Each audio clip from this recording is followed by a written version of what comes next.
자, 오늘부터 우리가 함께 떠나볼 여정은요, 우리의 생각과 그 생각을 표현하는 말 사이의 관계를 완전히 새로운 시각으로 보게 만든 한 권의 기념비적인 책에 대한 이야기입니다. 생각이 말이 되고 또 말이 생각을 빚어낸다. 이게 도대체 어떻게 가능한 걸까요? 이번 시간에는 심리학의 가장 오래되고도 근본적인 질문 중 하나죠. 바로 이 생각과 말의 아주 복잡하고도 내밀한 관계를 파헤쳐 보겠습니다. 그래서 오늘은요, 먼저 이 문제의 핵심이 무엇인지부터 짚어보고 기존의 연구 방법이 가졌던 한계와 새로운 대안은 무엇인지 살펴볼 겁니다. 그리고 이 책의 핵심 개념을 알아본 뒤에 위대한 심리학자 장 피아제의 이론을 통해 본격적인 탐구의 문을 열어보겠습니다. 자, 그럼 시작해볼까요? 수백 년 동안 정말 수많은 학자들이 고민했지만 풀지 못했던 문제. 바로 우리 머릿속에서 일어나는 내면의 사고와 입 밖으로 나오는 외면의 언어가 어떻게 하나로 묶여 있는지를 과학적으로 탐구하는 그 어려운 과제부터 이야기해보겠습니다. 예전에 심리학자들은 이렇게 생각했어요. 언어적 사고라는 복잡한 현상을 제대로 알려면 그걸 이루는 기본 재료들로 한번 쪼개봐야 한다. 그래서 한쪽에는 순수한 생각, 다른 쪽에는 말, 즉 소리, 이렇게 딱 분리해서 보려고 했죠. 각 부분을 따로따로 연구하면 전체를 알 수 있을 거라고 믿었던 겁니다. 그런데 한번 생각해 보세요. 우리가 물이 도대체 뭔지 궁금하다고 해서 그 물을 수소랑 산소로 완전히 분해해버리면 과연 어떻게 될까요? 결과는 뻔하죠. 물의 가장 중요한 성질, 그러니까 갈증을 해소하고 불을 끄는 그 능력은 온데간데 없이 사라져버려요. 오히려 수소는 스스로 불이 붙고 산소는 불을 더 활활 타오르게 만드는 정반대의 성질만 남게 되죠. 연구하려던 대상 자체가 박살 나버린 겁니다. 이 책의 저자는 바로 이 점을 날카롭게 지적합니다. 생각과 말을 분리하는 순간 우리가 진짜 알고 싶었던 언어적 사고란을 살아있는 현상의 본질은 완전히 사라져버린다고요. 그러니까 핵심은 이거예요. 어떻게 분석하느냐가 모든 걸 결정한다는 거죠. 어떤 칼을 쓰느냐에 따라서 대상을 살릴 수도 아니면 그 본질을 완전히 죽여버릴 수도 있다는 겁니다. 자, 그럼 기존의 방법과 이 책이 새롭게 제시하는 방법, 이 두 가지를 한번 비교해 보겠습니다. 이 표가 그 차이를 아주 명확하게 보여주네요. 왼쪽을 보세요. 이게 바로 기존의 분해 방식입니다. 언어적 사고를 소리와 사고라는 죽은 부품으로 나눠버리죠. 이러면 그 둘 사이에 살아있는 연결, 즉 통일성은 완전히 잃어버리게 됩니다. 반면에 오른쪽을 보세요. 이게 바로 새로운 단위로의 분석입니다. 이건 대상을 쪼개더라도 전체의 속성을 그대로 간직한 가장 작은 살아있는 조각, 마치 생물의 세포 같은 걸 찾아내는 방식이에요. 자, 그럼 이 단위라는 아이디어, 이 살아있는 세포라는 개념이 과연 무엇인지, 그리고 이게 왜 이 책 전체를 관통하는 가장 중요한 핵심이 되는지 한번 제대로 들여다보겠습니다. 바로 이겁니다. 단어의 의미. 저자는 이걸 언어적 사고에 살아있는 세포라고 부릅니다.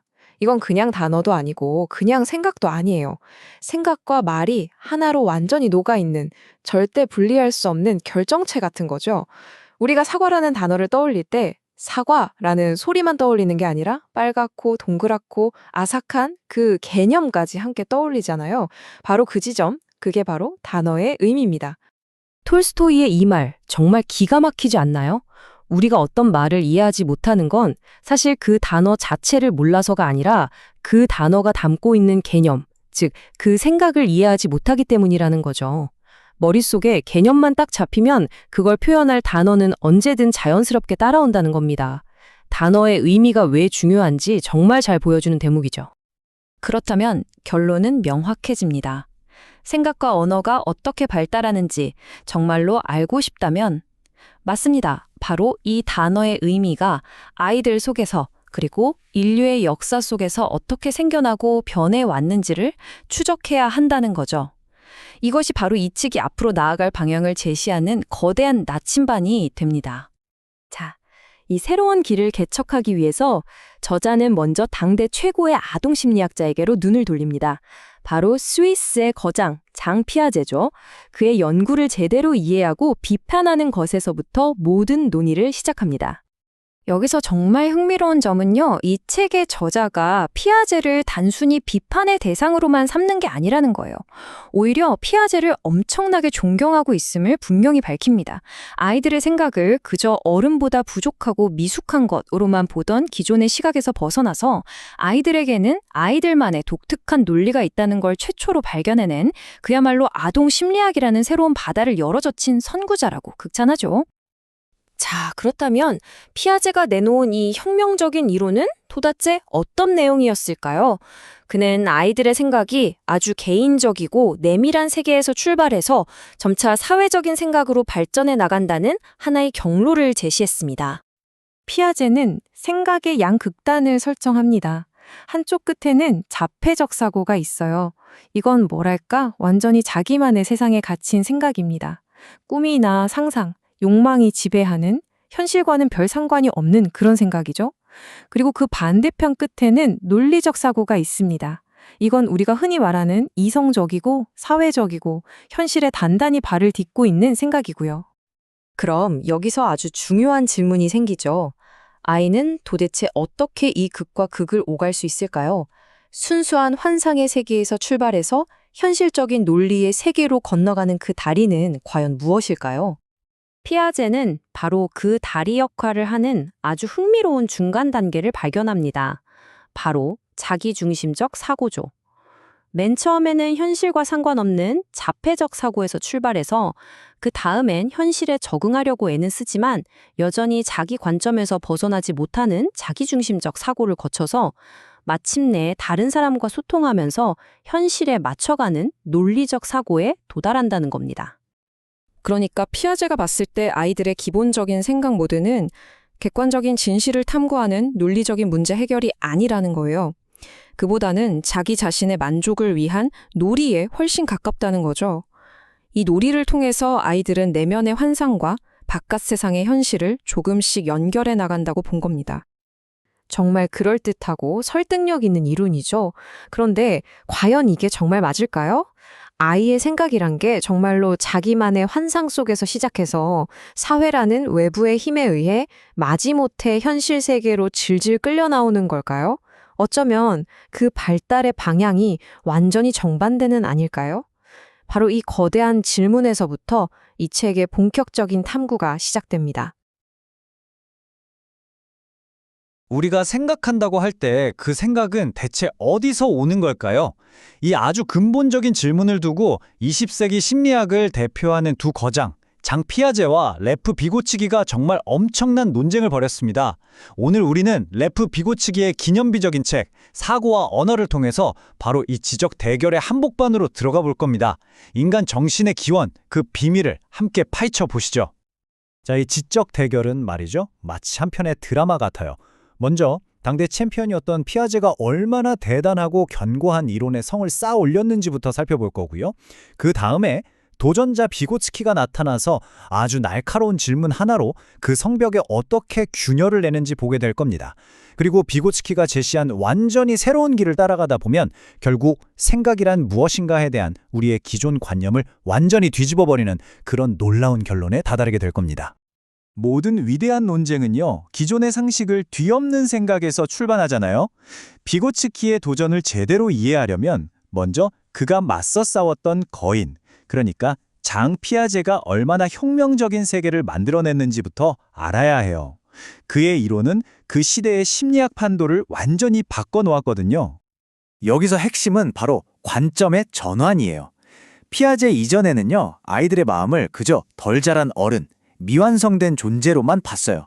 그러니까 어른에 비해 뭐가 부족한지, 뭘 못하는지에만 집중했죠. 근데 피아제는 아이의 마음을 마치 애벌레처럼 본 거예요. 나비랑은 완전히 다르지만 그 자체로 완벽하고 자기만의 고유한 논리를 가진 존재로 본 거죠. 이건 결함이 아니라 다름을 발견한 정말 대단한 혁명이었습니다. 피아제는요, 책상에 앉아있는 이론가가 아니라 현장을 발로 뛰는 탐정 같았어요. 그는 이 슬라이드에 나온 말처럼 이론보다 사실이 먼저다 라고 굳게 믿었죠. 그래서 임상적 방법이라는 자신만의 돋보기를 들고 아이들의 말 한마디, 행동 하나, 심지어는 사소한 실수까지도 정말 끈질기게 관찰했습니다. 미리 만들어 놓은 이론의 틀에 아이들을 끼워 맞추는 게 아니라 수많은 관찰이라는 증거들을 모아서 이론이 스스로 모습을 드러내게 만든 거죠. 피아제 이론의 가장 심장부에는 바로 이 자기중심성이라는 개념이 있어요. 근데 여기서 정말 중요한 건 이게 우리가 보통 생각하는 이기적이다라는 거랑은 전혀 다르다는 점이에요. 비유하자면 아이는 세상에 딱 하나뿐인 영화관에서 자기만의 영화를 보고 있는 것과 같아요. 다른 사람의 스크린에서는 전혀 다른 영화가 상영되고 있다는 사실 자체를 상상조차 못하는 상태. 이게 바로 피아제가 말한 인지적인 자기중심성입니다. 그렇다면 이 자기중심적인 생각은 어떻게 밖으로 드러날까요? 그게 바로 아이들이 끊임없이 하는 혼잣말입니다. 피아제는 아이가 혼자 인형놀이를 하면서 중얼거리는 말을 자기중심적 언어라고 이름 붙였어요. 이건 누구 들으라고 하는 소통이 아니에요. 마치 꽉 잠기지 않은 수도꼭지에서 물이 뚝뚝 떨어지듯이 머릿속 생각이 그냥 소리가 되어서 밖으로 줄줄 새어나오는 것. 그러니까 생각의 찌꺼기나 부산물에 불과하다고 본 거죠. 자, 피아제가 그린 발달의 지도는 이렇습니다. 생각은 개인의 가장 깊숙한 내면에서 시작해서 바깥 세상으로 뻗어나가는 거예요. 첫 단계가 자폐적 사고인데 여기서 자폐적이라는 말은 오늘날 의학적으로 쓰는 자폐증과는 전혀 다른 개념이에요. 그냥 외부 현실과는 상관없이 오로지 꿈이나 욕망 같은 내면의 논리만 따르는 아주 원시적인 상태를 말하는 거죠. 이 원시적인 생각이 사회라는 현실 세계와 부딪히면서 자기중심적인 단계를 거치고요. 결국 다른 사람과 소통해야 한다는 외부 세계의 압력에 의해서 교정되면서 비로소 사회적이고 논리적인 사고로 발전한다는 겁니다. 방향이 안에서 밖으로 향하죠. 그러니까 피아제에게 아이들의 혼잣말, 그 자기중심적 언어의 운명은 너무나 명확했어요. 그건 그냥 미성숙의 증상일 뿐이에요. 아이가 자라고 사회화되면서 우리 몸의 맹장처럼 더 이상 쓸모가 없어져서 자연스럽게 시들고 사라져버릴 운명이었던 거죠. 자, 여기까지가 피아제가 구축한 그야말로 철옹성 같았던 이론입니다. 논리가 너무나 명쾌해서 정말 반박할 틈이 없어 보였죠. 그런데 바로 이 지점에서 비고츠키가 등장합니다. 그는 피아제를 굉장히 존경했지만 아주 단순한 관찰 하나로 이 거대한 이론에 아주 결정적인 질문을 던지기 시작하는 거죠. 비고츠키의 질문은 바로 이거였어요. 잠깐만, 만약에 아이의 혼잣말이 그냥 사라져야 할 미성숙의 증상이 아니라 무언가를 해결하기 위한 아주 중요한 도구라면 어떨까? 피아제가 생각의 부산물이라고 치부했던 바로 그 현상이 사실은 더 높은 차원의 생각으로 나아가기 위한 핵심적인 열쇠일지도 모른다는 것. 이건 정말이지 생각의 판을 완전히 뒤집는 발상이었죠. 그리고 바로 이 숫자가 결정적인 증거가 됩니다. 비고츠키 팀은 아이들에게 일부러 그림 그릴 색연필을 부족하게 주거나 풀기 어려운 퍼즐 같은 과제를 던져줬어요. 그랬더니 정말 놀라운 일이 벌어졌습니다. 아이들의 혼잣말이 줄어들기는커녕 오히려 거의 2배 가까이 폭발적으로 늘어나는 거예요. 한번 생각해 보세요. 만약 혼잣말이 정말 쓸모없는 거라면 어려운 상황에 부딪혔을 때 가장 먼저 사라져야 정상이잖아요. 그런데 정반대의 결과가 나온 겁니다. 이건 그 말이 단순한 부산물이 아니라는 결정적인 단서였죠. 복잡한 기계를 수리하면서 자, 먼저 이 볼트를 풀고 그 다음에 전선을 확인해야지 하고 중얼거리는 정비사를 한번 상상해 보세요. 그 말은 누구 들으려고 하는 게 아니잖아요. 자신의 복잡한 행동 순서를 정리하고 집중력을 유지하기 위한 거죠. 비고츠키는 아이들이 어려운 문제 앞에서 정확히 똑같은 행동을 하고 있다는 걸 발견한 겁니다. 그 혼잣말은 행동을 이끄는 계획이었고 문제 해결을 위한 똑똑한 인지적 도구였던 거예요. 그러니까 이 슬라이드가 두 거인의 관점이 극명하게 갈라지는 지점을 보여주는 겁니다. 피아제에게 아이의 혼잣말은 과거의 흔적, 즉 원시적인 생각이 남긴 채 사라져가는 메아리 같은 거였어요. 하지만 비고츠키에게는 그게 바로 미래를 향한 약속, 즉 더 높은 정신기능으로 자라날 아주 강력한 새싹처럼 보였던 거죠. 자, 그럼 이 혼잣말이 그냥 사라지는 게 아니라면 도대체 어디로 가는 걸까요? 비고츠키가 내놓은 이 대답이 바로 그의 이론 전체를 여는 마스터키입니다. 비고츠키는 내면화라는 아주 강력한 개념을 제시했어요. 우리가 어릴 때 숫자 세는 걸 배울 때를 한번 떠올려 보세요. 처음에는 손가락이라는 외부 도구를 써서 하나, 둘, 세죠. 그러다 좀 익숙해지면 입으로 소리내서 숫자를 세고요. 마지막에는 그냥 머릿속으로 순식간에 계산하잖아요.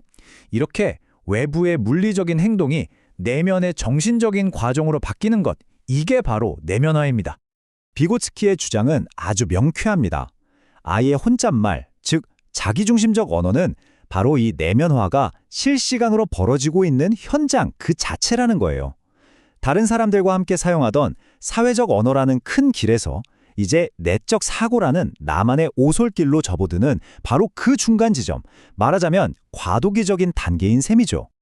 그리고 마침내 도달하는 최종 목적지가 바로 내적 언어입니다. 근데 이건 단순히 머릿속에서 조용히 문장을 말하는 거랑은 차원이 달라요. 훨씬 빠르고 압축적이죠. 주어 같은 건 다 생략되고 핵심적인 동사나 개념만 번개처럼 스쳐 지나가요. 마치 생각의 속기록처럼 핵심 단어들만 번뜩이는, 우리가 흔히 의식의 흐름이라고 부르는 바로 그것과 가깝습니다. 자, 이제 내적 언어라는 새로운 렌즈를 장착했으니 비고치기가 피아제가 그린 발달의 지도를 어떻게 180도 뒤집어 버리는지 한번 살펴보겠습니다. 방향이 완전히 바뀝니다. 이 슬라이드가 보여주는 가장 극적인 차이점은 바로 화살표의 방향이에요. 비고치키의 세계에서는요, 생각이 개인의 머릿속에서 태어나서 밖으로 나아가는 게 아니에요. 정반대입니다. 생각은 사람들 사이의 대화에서 시작해서 개인의 머릿속으로 들어오는 겁니다. 그리고 이 그림이 두 이론의 근본적인 차이를 아주 명확하게 보여주죠. 피아제는 발달을 개인의 사고가 외부 세계에 적응하면서 사회화되어가는 과정으로 봤어요. 반면에 비고츠키는 원래 사회적인 것이었던 언어와 상호작용을 개인이 자기 생각의 도구로 가져와서 개인화하는 과정으로 본 거죠. 방향이 완전히 반대인 겁니다. 이 비유를 보면 비고츠키의 이론이 한 번에 이해가 되실 거예요. 처음 운전 강사가 옆에서 자, 클러치 밟고 기어 넣으세요 하고 말로 설명해주는 단계가 바로 사회적 언어 단계예요. 그러다 혼자 운전 연습하면서 오케이, 사이드미러 확인하고 깜빡이 켜고 이렇게 중얼거리는 단계가 바로 자기중심적 언어죠. 그리고 마침내 베테랑이 되어서 아무 말 없이 그냥 생각만으로 몸이 저절로 움직여서 완벽하게 운전하는 단계. 이게 바로 그 기술이 내적 언어처럼 완전히 내면화된 상태인 겁니다. 자, 이제 마지막 단계입니다. 거의 100년 전의 이 심리학 논쟁이 지금 이 순간 바로 여러분 각자의 머릿속에서 일어나는 일과 얼마나 깊고 직접적인 관련이 있는지 그 심오하고도 놀라운 의미를 한번 살펴보겠습니다. 바로 이 문장의 비고츠키 이론의 가장 혁명적인 결론이라고 할 수 있어요. 언어는 이미 내 머릿속에 완성된 생각에 그냥 옷을 입히거나 이름표를 붙여주는 도구가 아니라는 거예요. 오히려 언어는 생각을 빚어내는 조각가의 칼과 같아요. 우리는 말을 통해서 비로소 희미하고 막연했던 감정과 아이디어를 다듬고 구조를 만들고 마침내 생각이라는 명료한 조각품으로 완성해 나가는 거죠.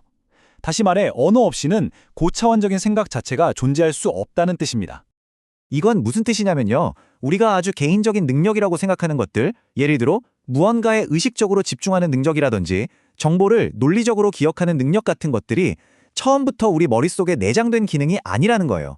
이 모든 것은 원래 부모님이나 선생님이 얘야 이것 좀 봐 하고 주비를 끌어주거나 이건 이렇게 외우는 거야 라고 가르쳐주던 사회적인 상호작용에서 시작됐다는 거죠. 그게 점차 내면화되어서 나 혼자서도 할 수 있게 된 결과물이라는 겁니다. 이 말의 의미는 사실 좀 충격적일 수도 있어요. 비고치키에 따르면 지금 여러분 머릿속에서 나라고 생각하면서 이 말을 듣고 있는 바로 그 목소리는 순수하게 여러분만의 것이 아니라는 겁니다. 그 목소리는 어릴 적 부모님의 목소리, 나를 가르친 선생님의 목소리, 깊은 대화를 나눴던 친구들의 목소리, 감명 깊게 읽었던 책 저자의 목소리, 당신이 평생에 걸쳐 나눠온 모든 대화가 내면으로 들어와 만들어진 수많은 목소리들의 합창이자 메아리인 셈이죠. 그리고 이 논쟁은 우리 자신에 대해 깊이 생각해 볼 만한 아주 흥미로운 마지막 질문을 남깁니다. 당신의 가장 창의적이고 독특하다고 믿는 생각조차도 결국 당신이 지금까지 만나온 세상과의 끊임없는 대화 속에서 피어난 것은 아닐까요? 어린아이들이 무언가에 푹 빠져서 혼자 중얼중얼하는 모습 아마 다들 한 번쯤 보셨을 거예요. 대체 아이들은 왜 누구 들으라고 하는 것도 아닌데 혼잣말을 하는 걸까요? 사실 이 현상은 오랫동안 아동 발달 분야에서 가장 흥미로운 수수께끼 중 하나였습니다. 오늘 우리는 레프 비고츠키의 기념비적인 책이죠. 사고와 언어를 통해서 바로 이 질문에 대한 아주 깊고 놀라운 탐구를 시작해 보려고 합니다. 이 책은요, 어린아이의 혼잣말이라는 어떻게 보면 작고 사소해 보이는 현상에서 출발해서 우리 인간 정신의 기원이라는 거대한 질문에까지 우리를 데려다 줍니다. 자, 지금부터 우리는 심리학 역사에서 가장 위대했던 지적 대결 중 하나를 따라가 보게 될 텐데요. 모든 것은 한 천재 심리학자의 날카로운 관찰에서 시작되고요. 또 다른 천재가 던진 의심 때문에 완전히 새로운 이야기로 전개됩니다. 피아제의 이론에서 출발해서 비고치기가 어떻게 반론을 제기했는지, 그리고 그 반론을 증명하기 위해 어떤 놀라운 실험들을 했는지, 그리고 마침내 인간 사고의 본질이 어떻게 드러나는지 그 흥미진진한 여정을 함께 따라가 보시죠. 네, 우리 이야기의 첫 장은 20세기의 가장 위대한 아동심리학자 중 한 명인 장 피아제로부터 시작됩니다. 바로 이 피아제가 어린이들의 혼잣말이라는 이 좀 기이해 보이는 현상을 처음으로 체계적인 연구 대상으로 삼은 사람이거든요. 피아제는 아이들의 이 혼잣말을 집단적 독백이라는 아주 재미있는 이름으로 불렀습니다. 한번 상상해 보세요. 아이 2명이 나란히 앉아서 그림을 그리고 있어요. 한 아이가 나는 커다랗고 빨간 집을 그릴 거야 라고 말하는데 다른 아이는 그걸 듣는 둥 마는 둥 강아지는 꼬리가 있어야지 라고 자기 할 말을 합니다. 분명히 둘 다 소리내서 나를 하고는 있는데 서로 대화를 하는 게 아니에요. 그냥 각자의 세상 속에서 자기 생각을 소리내어 말하는 것처럼 보이죠. 바로 이겁니다. 듣는 사람을 전혀 신경 쓰지 않는 말. 이게 바로 피아제가 포착한 자기중심적 언어의 가장 중요한 특징이었어요. 피아제는 인간의 생각이 크게 두 개의 극단적인 세계 사이에 펼쳐져 있다고 봤습니다. 한쪽 끝에는 자폐적 사고라는 게 있어요. 이건 뭐냐면 현실이 어떻든 논리가 어떻든 상관없이 오로지 내 욕망, 내 환상을 쫓는, 말하자면 꿈과 같은 생각이에요. 프로이트가 말했던 쾌락 원칙이 지배하는 아주 개인적인 세계죠. 그리고 그 정반대편 끝에는 논리적 사고가 있습니다.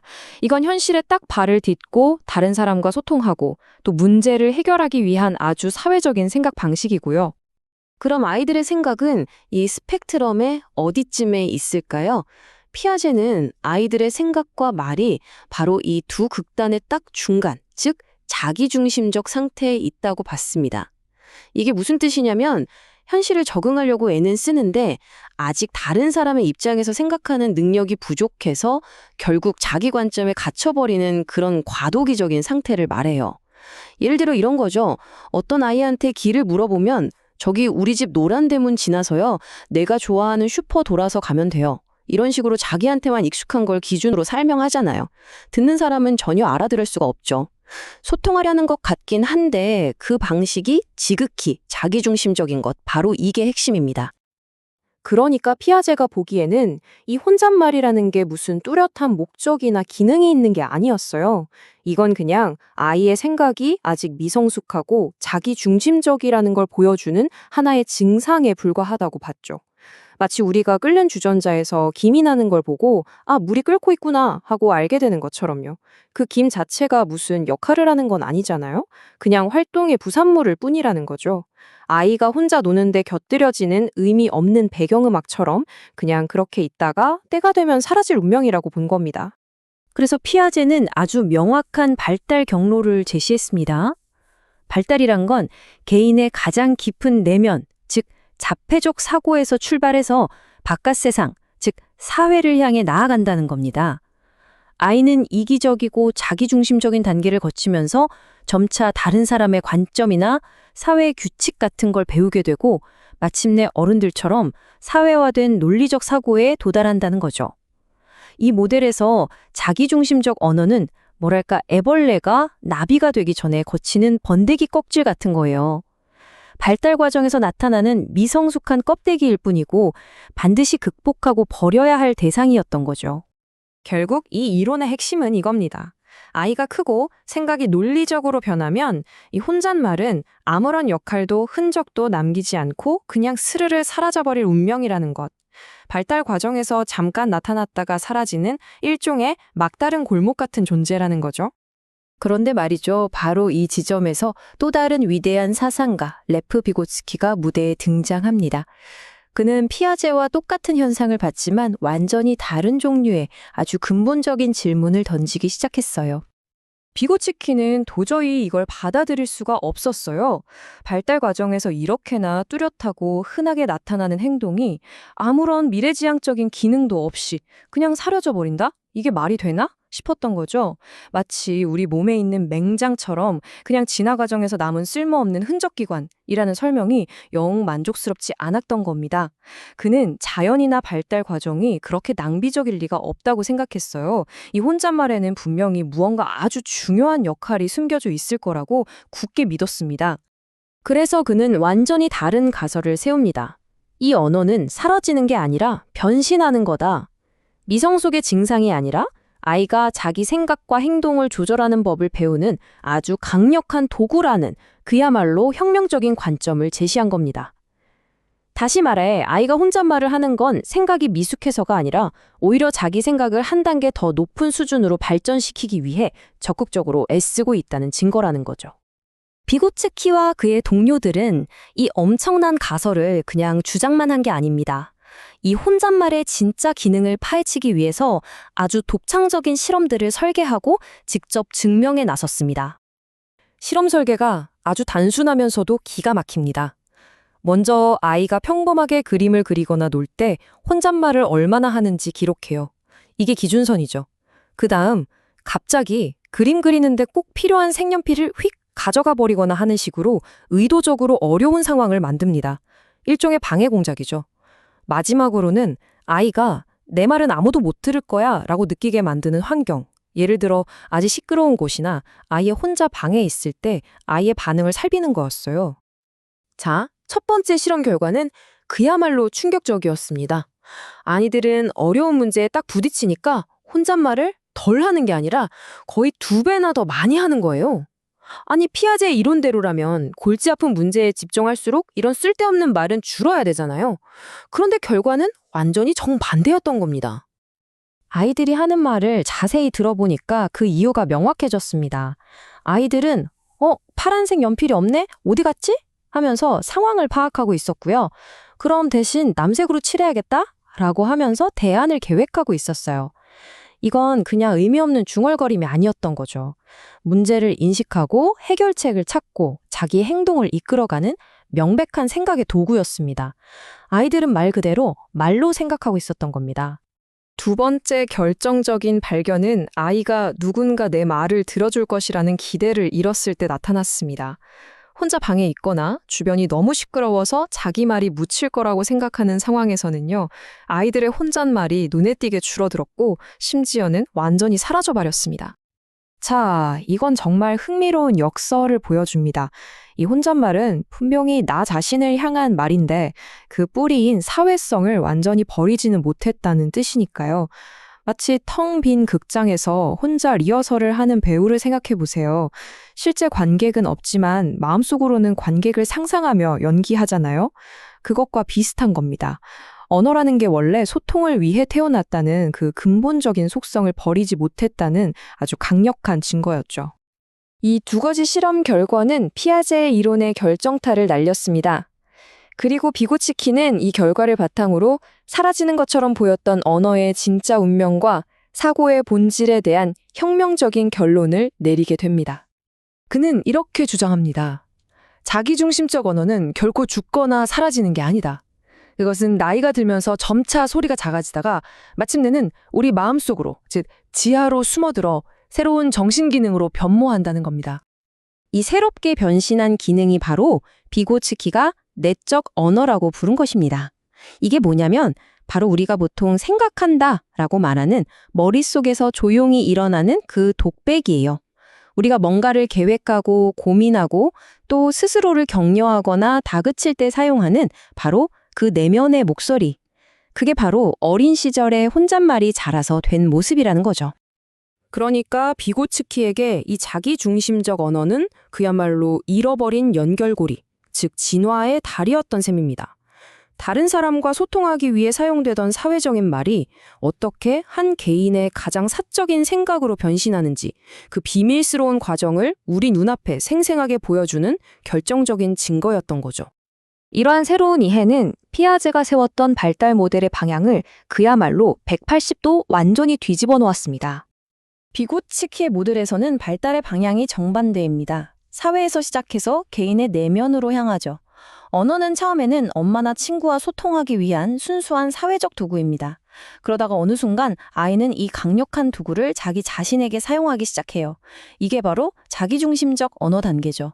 그리고 마침내 이 자기 자신에게 하던 말이 소리 없는 내적 언어로 바뀌면서 비로소 고차원적인 정신기능인 사고가 탄생한다는 겁니다. 두 모델을 비교해보면 그 차이가 정말 극명하게 드러납니다. 피아제에게 발달이란 미성숙하고 개인적인 존재가 사회의 규범을 배우면서 성숙한 사회 구성원이 되어가는 사회화 과정이었어요. 반면에 비고츠키에게 발달은 원래 다른 사람과 함께 사용하던 사회적 기능들을 점차 자기만의 것으로 만들어가는 개인화 과정이었던 셈이죠. 방향 자체가 완전히 180도 다른 겁니다. 이러한 관점의 전환은 단순히 아동 발달 이론 하나를 바꾸는 데서 그치지 않습니다. 우리가 우리 자신을 이해하는 방식 자체에 아주 깊고 심오한 영향을 미치는 결론으로 이어지게 되죠. 여기서 얻을 수 있는 가장 중요한 결론은 바로 이것입니다. 우리가 논리적으로 생각하고 추상적으로 사고하는 능력, 이런 것들이 우리 머릿속에서 씨앗처럼 저절로 싹트고 자라나는 게 아니라는 점이에요. 오히려 그 능력은 바깥에서 안으로, 즉 부모나 교사와의 사회적인 상호작용을 통해 언어라는 도구를 손에 넣음으로써 비로소 만들어진다는 거죠. 결국 우리의 지적인 발달은 우리가 어떤 사회에서 어떤 언어적인 도구들을 배우며 자랐는지에 깊이 의존한다는 뜻입니다. 우리는 다른 사람들과 나누었던 수많은 대화들을 우리 내면으로 가져와서 내 것으로 만듦으로써 비로소 혼자 생각하는 법을 배우게 되는 겁니다. 어떻게 보면 우리의 사고는 수많은 사회적 대화가 남긴 메아리 같은 것일지도 모르겠습니다. 자, 이것이 바로 우리에게 마지막으로 던져지는 질문입니다. 만약 우리의 가장 깊고 사적인 생각조차 그 시작은 사회적인 대화에 있다면 온전히 독립적인 나라는 존재는 과연 어디에 있는 걸까요? 어쩌면 우리의 개인적인 의식과 우리가 함께 공유하는 사회적 세계 사이의 경계는 우리가 생각하는 것보다 훨씬 더 희미하고 옅은 것일지도 모르겠습니다. 자, 지금부터 심리학의 역사를 바꾼 아주 위대한 지적 대결의 한복판으로 들어가 보겠습니다. 오늘 우리가 함께 펼쳐볼 책은 바로 레프 비고츠키의 생각과 언어인데요. 이 책은 그냥 심리학 이론을 정리해 놓은 그런 딱딱한 책이 아닙니다. 20세기 최고의 지성으로 불리는 장 피아제와 비고츠키, 이 두 거인이 인간의 생각은 도대체 어디서 와서 어디로 가는가 하는 정말 근본적인 질문을 두고 벌이는 아주 치열한 탐구와 논쟁의 기록이라고 할 수 있죠. 우리는 어떻게 생각하는 법을 배울까요? 그리고 우리가 매일 쓰는 이 언어는 그 과정에서 과연 어떤 역할을 하는 걸까요? 이 거대한 질문에 대한 답을 찾아가는 그 흥미진진한 여정이 바로 이 책 안에 고스란히 담겨 있습니다. 이 지적 탐험을 시작하기 위해서 우리는 먼저 비고츠키가 맞서 싸웠던 거대한 성체, 그러니까 피아제의 이론부터 살펴볼 겁니다. 피아제는 아이들의 세상을 어떻게 이해했는지 알아본 다음에 비고츠키가 그 견고한 성벽을 향해 어떤 날카로운 질문을 던졌는지 따라가 볼 거고요. 그리고 이 철학적인 논쟁이 어떻게 아주 기발한 실험을 통해 증명되는지, 그 과정에서 아이들의 혼잣말에 숨겨진 놀라운 비밀이 어떻게 밝혀지는지, 그리고 마침내 생각과 언어의 관계를 완전히 뒤집어 버리는 그 혁명적인 결론까지 그 여정을 함께 따라가 보도록 하겠습니다. 비고츠키의 이야기를 하려면요, 필연적으로 그의 위대한 지적 라이벌이었던 장 피아제부터 시작해야만 합니다. 피아제가 등장하기 전에 심리학계는 아이를 아직 덜 자란 어른, 뭔가 부족한 존재로 보는 경향이 아주 강했어요. 아이의 생각은 논리도 없고 비합리적이고, 그래서 빨리 고쳐줘야 할 오류투성이로 여겨졌죠. 그런데 피아제가 완전히 새로운 판을 짭니다. 그는 아이의 마음에 무엇이 없는지를 묻는 대신에 지금 있는 것은 무엇이고 그게 어떻게 작동하는지를 물었던 거예요. 아이의 생각은 어른의 것과 그냥 다를 뿐이지 그 자체로 완벽한 하나의 세계라는 정말 혁명적인 생각이었죠. 피아제 이론의 가장 핵심에는 바로 자기중심적 사고라는 개념이 있습니다. 이 말을 들으면 보통 되게 이기적인가 보다 이렇게 생각하기 쉬운데요. 피아제가 말한 의미는 조금 다릅니다. 이건 도덕적인 의미의 이기심이 아니고요. 세상을 오로지 자신의 관점에서만 보고 이해할 수밖에 없는 그런 인지적인 상태를 말하는 거예요. 비유하자면 마치 산 정상에 혼자 서서 자기가 보는 풍경만이 이 세상의 전부라고 믿는 것과 비슷합니다. 산 반대편에서는 전혀 다른 풍경이 보일 거라는 걸 상상조차 못하는 상태죠. 예를 들어 아이랑 전화통화를 하면서 이 장난감 예쁘지? 라고 물었을 때 아이가 말없이 고개를 끄덕이는 행동. 이게 바로 자기중심적 사고의 대표적인 예입니다. 아이는 자기가 고개를 끄덕이는 걸 전화기 너머에 상대방도 당연히 볼 수 있을 거라고 생각하는 거죠. 이처럼 자기중심적 사고는 순수한 환상의 세계와 논리적인 현실 세계, 그 사이에 놓인 일종의 징검다리 같은 개념입니다. 피아제는 아이의 정신이 아주 명확한 단계를 거쳐서 발달한다고 봤습니다.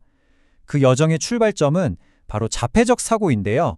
여기서 말하는 자폐는 오늘날 우리가 생각하는 임상적인 의미의 자폐증이 아니고요. 프로이트 정신분석학에서 가져온 개념입니다. 현실과는 아무 상관없이 오직 자신의 욕망과 환상만을 좇는 가장 원초적인 상태를 말해요. 배가 고프면 젖을 먹는 상상을 하면서 만족하는, 현실이란 게 전혀 끼어들지 않는 순수한 쾌락 원칙의 세계인 거죠. 그러다가 아이는 점차 상상만으로는 살 수 없다는 걸 깨닫고 현실과 타협하기 시작하는데 바로 이때 나타나는 게 자기중심적 사고입니다. 현실을 보기는 보는데 여전히 나라는 강력한 필터를 통해서만 세상을 보는 거죠. 그리고 이 기나긴 여정의 최종 목적지가 바로 다른 사람의 관점을 이해하고 논리적인 규칙에 따라 소통할 수 있는 사회화된 사고 단계입니다. 자, 그러면요. 이 자기중심적 사고 단계에 있는 아이들이 왜 그렇게 끊임없이 혼잣말을 할까요? 인형놀이를 하면서 자, 이제 밥 먹자. 맛있지? 하고 중얼거리는 이런 말들 말이에요. 피아제에게 이 자기중심적 언어는 말 그대로 자기중심적인 생각이 바깥으로 그냥 줄줄 새어나온 것에 불과했습니다. 아직 생각과 말을 분리하는 능력이 부족해서 머릿속 생각이 필터링 없이 그냥 입 밖으로 흘러나오는 현상이라는 거죠. 그러니까 이 말은 다른 사람과 소통하려는 목적도 없고 어떤 특별한 기능도 없는 그저 아직 미성숙하구나 하는 증상일 뿐이라고 본 겁니다. 그렇기 때문에 피아제에게 이 혼잣말의 미래는 너무나 명확했습니다. 그냥 사라지는 거죠. 아이가 자라서 자기 중심적인 생각에서 벗어나고 다른 사람의 관점을 이해하고 논리적으로 생각할 수 있게 되면 더 이상 이런 쓸데없는 혼잣말은 할 필요가 없어진다는 겁니다. 마치 올챙이가 자라서 개구리가 되면 꼬리가 자연스럽게 없어지듯이 이 자기중심적 언어도 발달 과정에서 잠깐 나타났다가 자기 역할이 끝나면 흔적도 없이 사라져버릴 운명이라고 본 거예요. 그런데 바로 이 지점에서 피아제 이론의 가장 단단한 출발점에서 비고치키가 거대한 의문을 던집니다. 정말 인간의 생각이 현실과 아무 상관없는 순수한 환상, 즉 자폐적 사고에서 시작되는 게 맞을까? 이건 그냥 이론의 작은 부분을 수정하는 문제가 아니었습니다. 인간 정신이 어디서부터 시작되었는가에 대한 근본적인 관점의 차이를 드러내는 정말 엄청난 질문이었죠. 사실 비고츠키는 혼자서 이런 생각을 한 게 아니었습니다. 그는 당대의 저명한 정신의학자였던 오이겐 블로일러의 통찰에 깊이 주목했어요. 이 블로일러라는 사람은 피아제가 이론의 토대로 삼았던 프로이트의 정신분석학, 특히 쾌락 원칙이 인간 행동의 유일한 출발점이라는 생각에 아주 비판적이었거든요. 비고츠키는 바로 이 블로일러의 비판을 통해서 피아제 이론의 가장 약한 고리를 정확히 찾아낸 겁니다. 블로일러의 이 말, 정말 단순하지만 핵심을 꿰뚫고 있죠. 살아있는 생명체에게 가장 중요한 건 뭘까요? 바로 생존입니다. 그리고 생존은 현실에 적응해야만 가능하죠. 갓 태어난 아기가 배고플 때 우유를 상상하는 것만으로 살아남을 수 있을까요? 절대 아니죠. 아기만 울음을 터뜨려서 현실에 있는 엄마에게 신호를 보내고 진짜 우유를 얻어내야만 합니다. 다시 말해서 생명체의 가장 원초적인 지적 활동은 현실에서 도망치는 게 아니라 오히려 현실의 문제를 해결하고 그 현실에 적응하려는 시도일 수밖에 없다는 겁니다. 바로 여기서 두 이론의 근본적인 갈림길이 나타납니다. 피아제와 프로이트의 관점은 생각이 쾌락 원칙에 따라 내면의 환상에서 출발해서 어쩔 수 없이 현실과 타협해 나간다고 보는 거예요. 우리는 태어날 때부터 고독한 몽상가였는데 이 험한 세상에 적응하기 위해 마지못해 사회적인 존재가 된다는 이야기죠. 반면에 비고츠키와 블로일러는 생각이 처음부터 현실 원칙에 따라서 외부 세계와 부딪히면서 출발한다고 봅니다. 우리는 생존을 위해 현실을 파악하려는 아주 실용적인 존재로 태어난다는 겁니다. 비고츠키에게 피아제가 말한 자폐적 사고, 즉 순수한 환상은 생각의 출발점이 될 수가 없었습니다. 오히려 그건 현실을 다루는 실용적인 지능이 충분히 발달한 뒤에나 가능한 굉장히 수준 높은 정신활동이라고 봤어요. 한번 생각해 보세요. 현실을 잠시 잊고 아름다운 시를 쓰거나 엄청난 공상과학 소설을 구상하는 능력은 현실 세계의 언어와 논리를 완벽하게 마스터한 다음에야 가능한 일 아니겠어요? 그러니까 현실에서 도피하는 상상을 하려면 역설적으로 먼저 단단하게 발 딛고 설 현실이 있어야 한다는 것. 이게 바로 비고츠키의 통찰이었습니다. 이렇게 두 거인의 생각은 완전히 평행선을 달렸습니다. 이런 철학적인 대립, 어떻게 해결할 수 있을까요? 비고츠키는 그냥 책상에 앉아서 논쟁만 하지 않았습니다. 그는 직접 실험실로 갔어요. 자신의 주장을 증명하고 피아제의 이론이 맞는지 틀리는지 검증할 수 있는 아주 기발한 실험을 설계한 거죠. 논쟁의 가장 뜨거운 감자였던 자기중심적 언어의 진짜 기능을 직접 확인해 보기로 한 겁니다. 실험의 설계는 아주 간단하면서도 명쾌했습니다.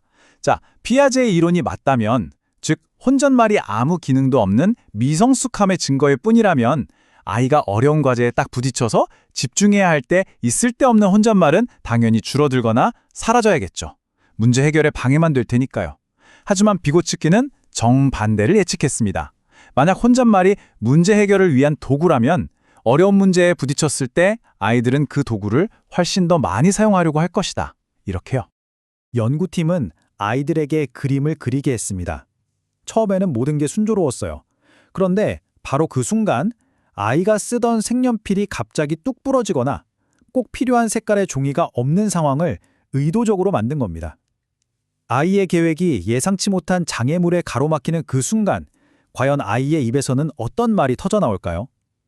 연구자들은 아이들의 모든 행동과 말을 정말 하나도 놓치지 않고 아주 세심하게 관찰하고 기록했습니다. 결과는요? 정말 놀랍게도 정확히 비고츠키의 예측대로였습니다. 아이들은 어려운 문제에 딱 부딪히자 혼잣말을 멈추기는커녕 오히려 훨씬 더 시끄럽게 떠들기 시작했어요. 아무런 방해 없이 그림을 그릴 때는 거의 들리지도 않던 혼잣말이 문제가 생기자마자 마치 화산처럼 폭발적으로 터져 나온 거죠. 실제로 통계 수치를 보니까 과제를 하다가 어려움이 생기는 바로 그 순간 아이들의 자기중심적 언어의 양을 나타내는 개수가 거의 2배로 치솟았습니다. 이것은 피아제의 예측을 완전히 뒤엎는 결정적인 증거였어요. 혼잣말은 쓸모없는 부산물이 아니었습니다. 그것은 아이가 난관을 헤쳐나가기 위해 꺼내든 아주 강력한 연장이었던 겁니다. 이 실험 결과는 자기중심적 언어에 대한 기존의 모든 이해를 그야말로 뿌리부터 뒤 흔들어 놓았습니다. 그건 더 이상 미성숙함의 상징이 아니었던 거죠.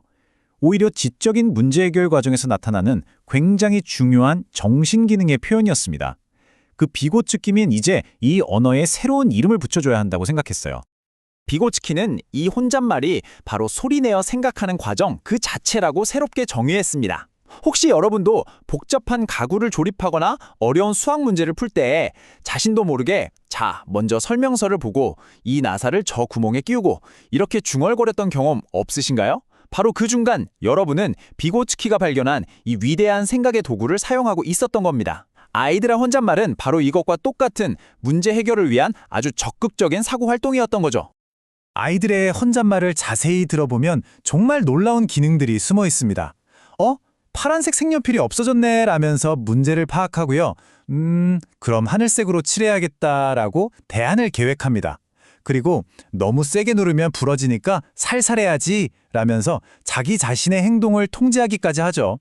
이 말들은 그냥 상황을 묘사하는 데서 그치는 게 아니라 상황을 분석하고 미래를 계획하고 자신의 행동을 이끄는 지적인 사령탑 역할을 하고 있었던 겁니다. 피아제에게 혼잣말이 그냥 활동에 곁들여지는 배경음악 같은 거였다면 비고츠키에게 그건 오케스트라의 지휘자와 같았습니다. 그 말이 없으면 지적인 활동 자체가 불가능해지는 핵심적인 요소라는 거죠. 말은 비유하자면 생각이라는 건물을 짓기 위해 세우는 비계, 스캐폴딩과도 같아요. 처음에는 건물 바깥으로 다 드러나 보이지만 그 비계가 있어야만 건물을 안전하게 완성할 수 있고 건물이 다 지어진 후에는 비로소 안으로 새라질 수 있는 거죠. 말은 생각의 껍데기가 아니라 생각을 만들어내는 뼈대였던 셈입니다. 혼잣말이 생각의 도구라는 이 혁명적인 발견은 비고츠키를 마지막 질문으로 이끌었습니다. 그렇다면 아이가 크면서 점점 사라지는 것처럼 보이는 이 혼잣말은 대체 어디로 가는 걸까? 피아제의 말처럼 정말로 그냥 소멸해버리는 걸까요? 비고츠키의 대답은 단호하게 아니오였습니다. 자기중심적 언어는 죽지 않는다는 겁니다. 다만 우리의 눈과 귀에 보이지 않는 곳으로 내면화될 뿐입니다. 그것은 소리를 잃고 압축되어서 우리 머릿속에서 끊임없이 오고 가는 침묵의 대화, 즉 내적 언어로 모습을 바꾸는 거죠. 지금 이 순간 제 설명을 들으면서 머릿속에서 아, 그렇구나 하고 떠오르는 생각이나 질문들, 바로 그 목소리가 수년에 걸쳐 내면화된 자기중심적 언어의 최종 형태입니다. 아이의 그 시끄러웠던 혼잣말은 사라진 게 아니라 바로 여러분의 생각이 된 것입니다.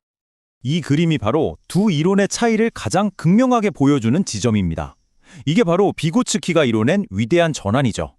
피아제에게 발달이란 지극히 개인적이고 내적인 것, 즉 자폐적 사고에서 시작해서 점차 외부의 사회적인 것으로 나아가는 안에서 밖으로 향하는 과정입니다. 그런데 비고츠키는 그 방향을 180도 뒤집어 버립니다. 발달은 다른 사람과 소통하기 위한 사회적 언어에서 시작해서 그것을 자기 자신을 위해 사용하는 자기중심적 언어를 거쳐 마침내 완전한 개인의 내적 언어, 즉 사고로 발전하는 밖에서 안으로 향하는 과정이라는 겁니다. 이게 의미하는 바는 정말 엄청납니다.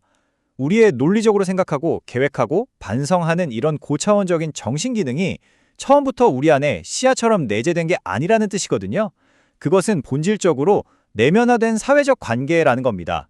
우리는 다른 사람과 소통하고 협력하기 위해서 언어라는 도구를 배웠고 그 다음에 그 도구를 자기 자신에게 사용하면서 스스로와 대화하는 법, 즉 생각하는 법을 배우게 되었다는 거죠.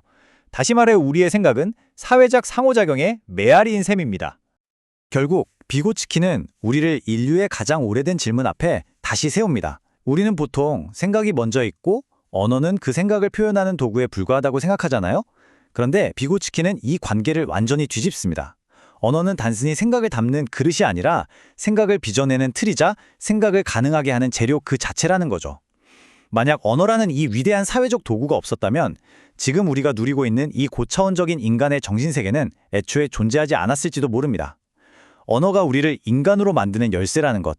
이것이야말로 비고츠키가 이 책 생각과 언어를 통해 우리에게 던지는 가장 위대한 통찰이라고 할 수 있겠습니다. 여러분, 개념이라는 말 한번 떠올려 보실래요? 뭐 사랑이라든지 정의, 의자 같은 것들이요. 이런 생각의 벽돌들은 우리 머릿속에서 대체 어떻게 만들어지는 걸까요? 오늘 우리는 이 아주 근본적인 미스터리를 풀기 위해서 레프 비고츠키의 명저, 사고와 언어와 함께 한 아이의 마음속으로 들어가 보려고 합니다. 이 책을 통해서요, 생각이 어떻게 태어나고 또 언어라는 이 놀라운 도구를 만나서 어떻게 발전해 나가는지 그 비밀스러운 과정을 함께 엿보는 시간을 갖겠습니다. 자, 그럼 이 엄청난 질문에 어떻게 다가갈 수 있을까요? 우리가 아이의 지능을 이해한다고 할 때 그냥 아이가 내놓는 정답에만 초점을 맞추면 본질을 놓치기 쉬워요. 중요한 건 그 정답 자체가 아니라 새로운 아이디어가 머릿속에서 막 꿈틀거리면서 형태를 갖춰가는 그 생생하고 역동적인 과정, 바로 그거거든요. 그러니까 우리는 다 만들어진 지식이 아니라 바로 그 지식이 만들어지는 순간을 포착해야만 합니다. 자, 그럼 첫 번째로 우리가 왜 이렇게까지 이 문제에 집중해야 하는지 그 중요성부터 한번 짚고 넘어가 볼게요. 모든 생각의 가장 근본적인 재료, 바로 개념에 대한 이야기입니다. 이 말이 무슨 뜻일까요? 이건 그냥 학자들의 어려운 얘기가 아니에요. 개념이 어떻게 만들어지는지를 이해하는 것. 이게 바로 우리 정신을 인간답게 만드는 본질을 파악하는 열쇠라는 겁니다. 한번 생각해 보세요. 우리가 세상을 인식하고 다른 사람이랑 대화하고 복잡한 문제를 풀어내는 이 모든 정신 활동의 맨 밑바닥에는요, 바로 이 개념이 든든하게 버티고 있는 겁니다. 자, 두 번째로 살펴볼 건 예전에는 연구를 좀 잘못된 방향으로 했다는 점이에요. 오랫동안 심리학자들은 말이죠, 이미 다 만들어진 생각의 결과물, 그러니까 완성품만 쳐다보고 있었던 거예요. 마치 창고에 가득 쌓인 물건들처럼요. 근데 진짜 비밀은 그 창고가 아니라 물건을 만드는 공장, 그 제조 과정에 숨어 있었던 거죠. 바로 이 관점의 차이가 정말 결정적입니다. 옛날 방식은 아이한테 야, 걔가 뭐야? 이렇게 물어보는 거였어요. 이건 뭐죠? 그냥 아이가 외운 지식을 확인하는 거죠. 창고에 있는 완제품의 바코드를 찍어보는 거랑 똑같아요. 하지만 새로운 관점은요, 생각의 조립 라인 그 자체를 들여다보는 거예요. 아이가 이것저것 만져보면서 이건 여기에 속할까? 저건 저기에 속할까? 고민하고 실패도 해보고 마침내 아하! 하고 깨닫는 그 살아있는 과정 전부를 지켜보는 거죠. 이 비유가 정말 기가 막히게 들어맞아요. 개념의 정의를 물어보는 건 마치 멋진 자동차 사진 한 장 덜렁 보여주고 이 차가 어떻게 작동하는지 설명해봐 라고 하는 거랑 똑같다니까요. 사진만 봐서는 엔진이 어떻게 힘을 내고 바퀴가 어떻게 굴러가는지 그 수많은 부품들이 어떻게 착착 맞물려 돌아가는지 전혀 알 수가 없잖아요. 그 역동적인 과정, 그 생명력을 완전히 놓쳐버리는 거죠. 자, 그러면 대체 어떻게 해야 할까요? 보이지도 않는 마음속의 그 조립 라인을 어떻게 들여다볼 수 있는 창문을 만들 수 있을까요? 바로 여기서 비고츠키가 정말 천재적인 심리학의 판도를 바꿔버린 실험실 하나를 만들어냅니다. 이 실험이 정말 혁명적인 이유는요, 아이한테 두 가지를 동시에 주는 거예요. 하나는 눈앞에 있는 알록달록한 블록들이죠. 이건 그냥 물건이에요. 근데 다른 하나는 뭐냐면 블록 밑에 쓰여있는 가트나 무르 같은 아무 뜻도 없는 이상한 단어들이에요. 이게 바로 심리적 도구인 거죠. 자, 여기서 마법 같은 일이 벌어집니다. 우리는 아이가 이 낯선 단어를 손에 쥐고 뒤죽박죽 섞인 블록 더미에 질서를 만들어가는 그 과정을, 그 생각의 현장을 바로 눈앞에서 목격하게 되는 거예요. 아이는 막 이것저것 시도하다가 마침내 이 의미 없어 보이던 단어가 사실은 분류의 열쇠였구나 하고 깨닫게 되는 거죠. 그러니까 여기서 핵심은 이겁니다. 단어는 그냥 물건에 붙이는 이름표, 라벨이 아니라는 거예요. 이건 정신이 사용하는 강력한 연장입니다. 망치가 못을 박는 물리적인 도구인 것처럼 단어는 생각을 딱 붙잡아서 집중시키고 분석하고 정리하는 그런 심리적인 도구라는 겁니다. 자, 네 번째로 이 실험이 우리에게 어떤 엄청난 통찰을 주었는지 한번 들여다보겠습니다. 바로 단어가 어떻게 단순한 이름표를 넘어서서 생각 그 자체를 빚어내는 강력한 도구가 되는가에 대한 이야기입니다. 보세요. 이건 절대 그냥 가만히 앉아서 정보를 받아 적는 그런 수동적인 과정이 아닙니다. 개념 형성의 한 건요, 어떤 목표를 향해서 적극적으로 나아가는 아주 능동적인 문제 해결 활동인 겁니다. 그리고 단어야말로 이 멋진 여정을 이끄는 핵심 도구, 일종의 나침반 같은 역할을 하는 거죠. 아이는 이 단어라는 나침반을 들고 혼돈의 블록바다 속에서 스스로 질서라는 항로를 개척해 나가는 겁니다. 이건 정말 중요한 지점인데요. 물론 연상도 하고 주의도 집중하고 이런저런 정신활동들이 다 관여는 하겠죠. 하지만 그것들만으로는 설명이 안 돼요. 새로운 개념이 탁 하고 태어날 때 일어나는 그 질적인 도약, 그 점프를 설명할 수가 없다는 거예요. 진짜 비밀 재료는 다른 데 있었던 거죠. 그게 뭐냐? 바로 단어를 기능적으로 사용하는 능력. 다시 말해 단어를 생각의 도구로 제대로 써먹는 능력입니다. 바로 이 문장이 비고츠키의 발견의 심장부라고 할 수 있습니다. 단어는요, 다 만들어진 생각에 나중에 와서 붙이는 장식품이 아니라는 거예요. 단어는 개념이 싹 트는 유전적 뿌리, 바로 그 DNA 자체라는 거죠. 이게 무슨 말이냐면 생각과 언어는 처음에는 서로 다른 길을 가요. 그러다가 아이가 자라면서 어느 결정적인 순간에 둘이 딱 만나서 하나로 합쳐지는 겁니다. 바로 그 순간 인간만이 가진 고유한 고등 정신기능, 즉 개념적 사고가 탄생하는 거죠. 자, 그럼 다섯 번째로 이 위대한 여정이 시작되는 출발점으로 한번 가보겠습니다. 아이가 단어라는 강력한 도구를 손에 쥐기 전 아주 아기 때의 생각은 과연 어떤 모습일까요? 놀랍게도 개념 발달의 가장 원초적인 첫걸음은 바로 혼돈 그 자체에서 시작됩니다. 아이가 어른처럼 논리적으로 범주를 나누기 한참 전의 일입니다. 그들의 마음은요, 싱크레틱 무더기라고 불리는 아주 뒤죽박죽이고 주관적인 덩어리들을 만들어내요. 이건 논리가 아니라 그냥 그 순간의 느낌, 그 순간의 인상에 따라 마구잡이로 묶어버리는 생각의 아주 원시적인 형태라고 할 수 있습니다. 이 차이가 정말 극명하죠. 왼쪽을 보세요. 망치, 톱, 드라이버. 이건 도구라는 아주 논리적이고 객관적인 기준이 있죠. 누구나 동의할 수 있어요. 하지만 오른쪽을 보세요. 이게 바로 아이의 마음이 처음 작동하는 방식이에요. 노란색 블럭, 바나나, 노란색 자동차. 이 셋 사이에는 아무런 논리적 공통점이 없어요. 그런데 아이의 머릿속에서는 그냥 그 순간 이것도 노란 느낌, 저것도 노란 느낌.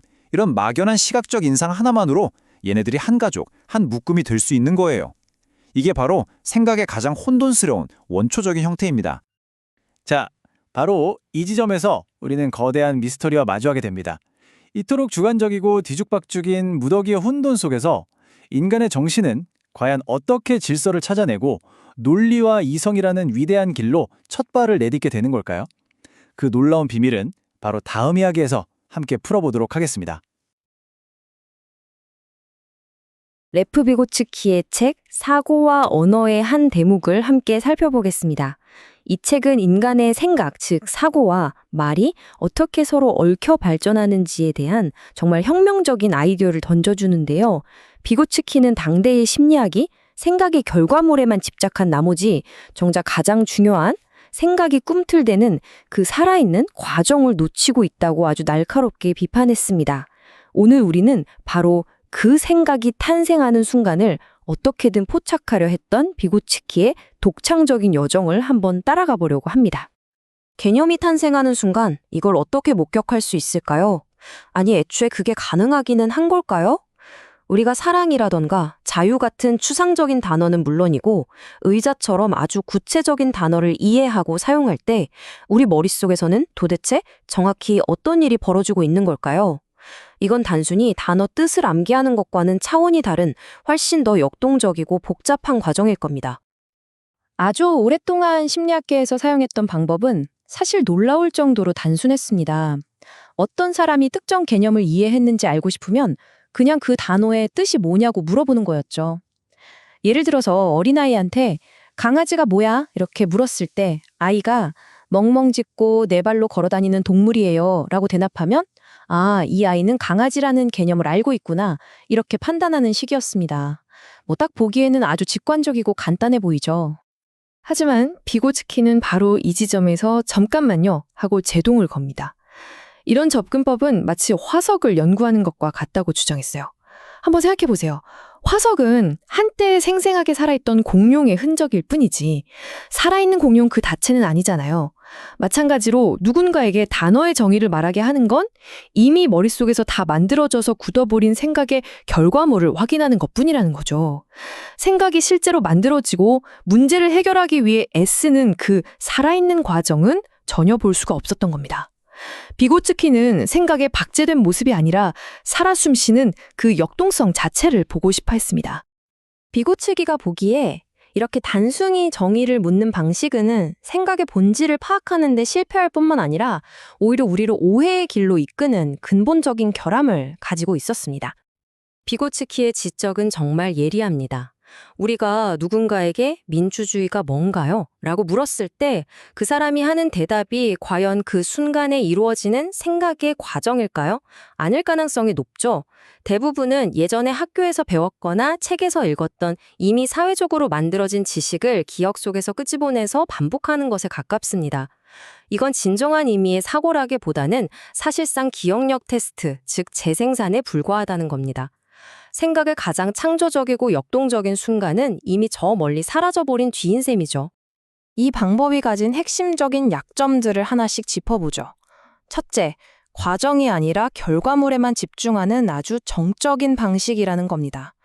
둘째, 단순히 외운 것을 떠올리는 기억과 새로운 문제를 해결하려는 능동적인 사고를 마구 뒤섞어 버립니다. 셋째, 개념이라는 걸 현실 세계의 구체적인 맥락과 떼어내서 고립시켜버려요. 그리고 가장 중요한 넷째, 이 방법은 우리가 어떤 개념을 가지고 무엇을 하는지, 즉 어떤 문제를 해결하기 위한 도구로서 어떻게 사용하는지를 전혀 보여주지 못한다는 겁니다. 비고츠키에게 생각은 박물관에 전시된 명사가 아니라 현실에서 살아 움직이는 동사였던 거죠. 좋아. 정의를 묻는 건 너무 단순하다고 치자. 그럼 좀 더 정교하게 설계된 심리학 실험들은 어떨까? 라고 생각할 수 있겠죠. 하지만 비고츠키는 당시에 꽤나 정교했던 실험들조차 똑같은 문제점을 안고 있다고 봤습니다. 그가 찾아낸 핵심적인 결함은 바로 이것이었습니다. 그 실험들은 생각하는 데 필요한 가장 결정적인 도구, 즉 단어나 기호를 처음부터 피험자에게 정답처럼 떡하니 제공한다는 점이었죠. 그러니까 피험자는 이 도구를 스스로 발견하거나 만들어내는 게 아니라 그냥 실험자가 깔아놓은 판 위에서 주어진 조건에 맞춰서 사용법을 익힐 뿐이었습니다. 당시 유명했던 아흐라라는 학자의 실험을 단계별로 뜯어보면 문제가 더 명확하게 보입니다. 자, 상상해보세요. 여러분이 피험자입니다. 여러분 앞에는 여러 가지 사물이 놓여 있고 실험자는 가춘이라는 생전 처음 듣는 단어를 알려줍니다. 그리고 어떤 규칙에 따라 이 단어와 사물들을 연결하라고 하죠. 이 과정에서 가춘이라는 단어는 여러분의 생각을 이끌어주는 도구일까요? 전혀 아닙니다. 그건 그냥 특정 사물 그룹과 짝을 지어야 할 또 하나의 자극, 또 하나의 퍼즐 조각에 불과하죠. 비고치키는 이게 고등한 정신 기능을 연구하는 게 아니라 마치 아이가 멍멍이라는 소리와 실제 개를 연결하는 것과 같은 아주 단순한 연상학습 과정을 보는 것과 다를 바 없다고 비판했습니다. 결국 이런 접근법은 사람이 단어를 어떤 목적을 달성하기 위한 기능적인 도구로 사용해서 자기 자신의 생각을 정리하고 과제를 통제하는 법을 배우는 바로 그 결정적인 순간을 완전히 놓쳐버리고 맙니다. 비유하자면 달리기를 연구한다면서 결승선에 들어온 설수만 찍는 것과 같아요.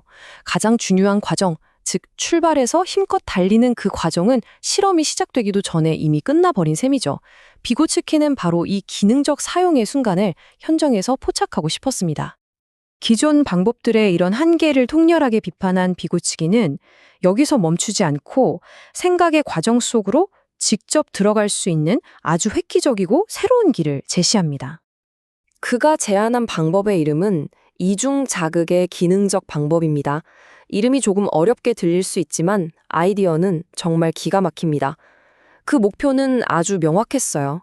바로 우리가 일상생활에서 단어나 상징 같은 기호를 일종의 도구로 사용해서 우리 자신의 마음을 통제하고 문제를 해결하는 그 방식을 실험실 안에서 그대로 재현해 보자는 것이었죠. 이 방법의 핵심은 이름 그대로 이중 자극, 즉 두 가지 다른 종류의 자극을 동시에 제시하는 데 있습니다. 첫 번째 자극은 우리가 해결해야 할 문제 그 자체, 즉 대상입니다. 그리고 두 번째 자극은 그 문제를 푸는 데 사용할 수 있는 기호, 즉 도구들이죠.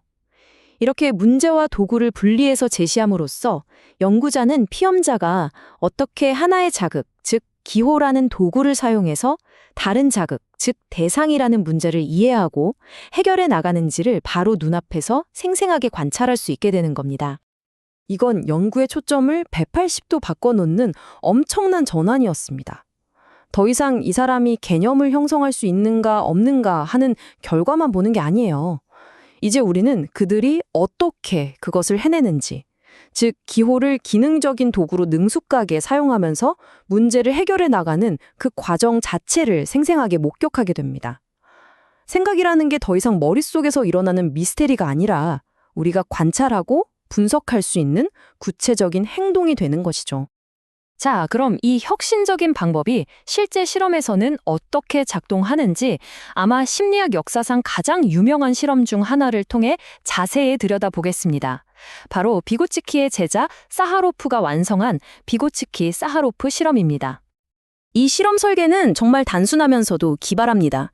피험자 앞에는 색깔, 모양, 크기, 높이가 제각각인 22개의 나무 블록, 즉 과제의 대상이 놓여 있습니다. 그리고 각 블럭에 보이지 않는 밑면에는 LAG나 BIK처럼 아무 뜻도 없는 낯선 단어, 즉 기호가 적혀 있죠. 이 실험의 핵심 규칙은 이것입니다. 겉보기엔 다 달라 보여도 같은 단어를 가진 블럭들은 반드시 하나의 숨겨진 공통점을 공유한다는 것. 예를 들어 모든 LAG 블럭은 높고 큰 블럭이라는 식이죠. 피험자의 임무는 바로 이 숨겨진 규칙을 발견해서 블럭들을 올바르게 분류하는 겁니다. 자, 이제 실험이 시작됩니다. 실험자는 피험자에게 단 하나의 단서를 주면서 시작해요. 블록 하나를 딱 뒤집어서 밑에 적힌 기호, 예를 들면 LAG라는 단어를 보여주는 거죠. 그리고 이렇게 말합니다. 자, 여기 LAG라는 블록이 있습니다. 이제부터 LAG일 거라고 생각되는 다른 블록들을 모두 골라보세요. 바로 이 순간부터 피험자의 머릿속에서는 진짜 생각이 시작되는 겁니다. 피험자는 이제 시행착오를 겪으면서 배워나가게 됩니다. 만약 피험자가 작고 낮은 블록을 하나 고르면서 이것도 LAG인가요? 라고 물었다고 해보죠. 그러면 실험자는 아니요 라고 말하고는 그 블록을 뒤집어서 URU라는 다른 이름을 보여줍니다. 바로 이 순간 피험자는 LAG는 작고 낮은 게 아니구나 라는 아주 중요한 정보를 얻게 되죠. 반대로 높고 큰 블럭을 골랐을 때 실험자가 아무 말 없이 긍정의 피드백을 주면 피험자는 아마도 LAG는 높고 큰 것과 관련이 있나 보다 라고 가설을 세우고 규칙에 점점 더 가까워집니다. 바로 이 과정, 가설을 세우고 틀리고 수정하고 다시 시도하는 이 과정 자체가 개념이 형성되는 생생한 현장인 겁니다. 바로 이 지점에서 비고츠키는 정말 결정적인 통찰을 이끌어냅니다. 이제 LAG라는 단어는 더 이상 블록에 붙어있는 단순한 이름표가 아니라는 거죠. 그것은 문제 해결을 위한 강력한 도구가 됩니다. 마치 손이 닿지 않는 높은 곳에 과일을 따기 위해 막대기를 사용하는 것처럼 피험자는 LAG라는 단어를 사용해서 뒤죽박죽 섞여있던 블록의 세계에 질서를 부여하고 분류라는 문제를 해결합니다. 단어는 상황을 구경하는 관찰자가 아니라 상황 자체를 근본적으로 바꾸는 힘을 가진 도구인 셈이죠. 이 놀라운 방법론은 결과적으로 생각의 본질에 대한 우리의 이해를 완전히 새로운 차원으로 끌어올렸습니다. 이 실험이 가장 먼저 보여준 것은 개념 형성이란 게 그냥 단순히 주의를 기울이거나 판단을 내리거나 아이디어를 연상하는 것과는 질적으로 다른 아주 고유하고 특정한 종류의 사고 활동이라는 사실이었습니다. 물론 비고츠키도 개념을 형성하는데 이 모든 과정들이 관여한다는 점은 인정했습니다. 당연히 우리는 단어와 사물을 연결시키고 연상, 블록의 특정 속성에 집중하며 주의, 이건 맞다 틀리다 판단을 내리기도 하죠. 하지만 그는 이 모든 것들이 부수적인 요소일 뿐 진정으로 개념을 만들어내는 결정적인 요인, 뭐랄까 활용점정과 같은 그 무언가는 따로 있다고 주장했습니다. 바로 이것입니다. 개념 형성의 가장 본질적인 요소는 바로 단어를 도구로 사용해서 자기 자신의 사고 과정을 적극적으로 이끌어가고 통제하는 능력입니다.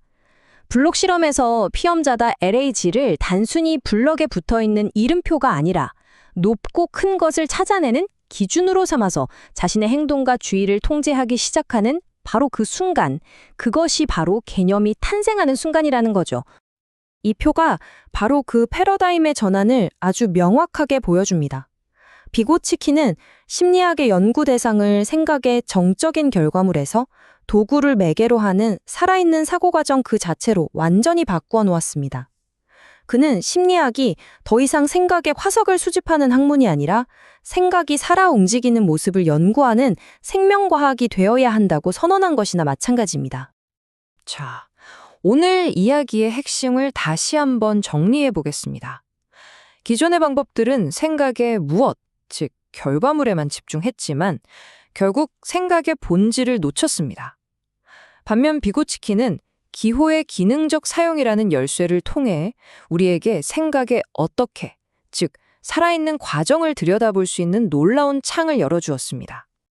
이 모든 이야기는 우리에게 마지막으로 아주 도발적인 질문 하나를 던집니다. 만약 단어가 우리 생각을 만들어내는 도구라면 우리가 새로운 단어 하나를 배운다는 것은 과연 어떤 의미일까요? 그건 단순히 우리 머릿속 어휘 목록에 단어 하나를 추가하는 그런 수동적인 행위가 아닐지도 모릅니다.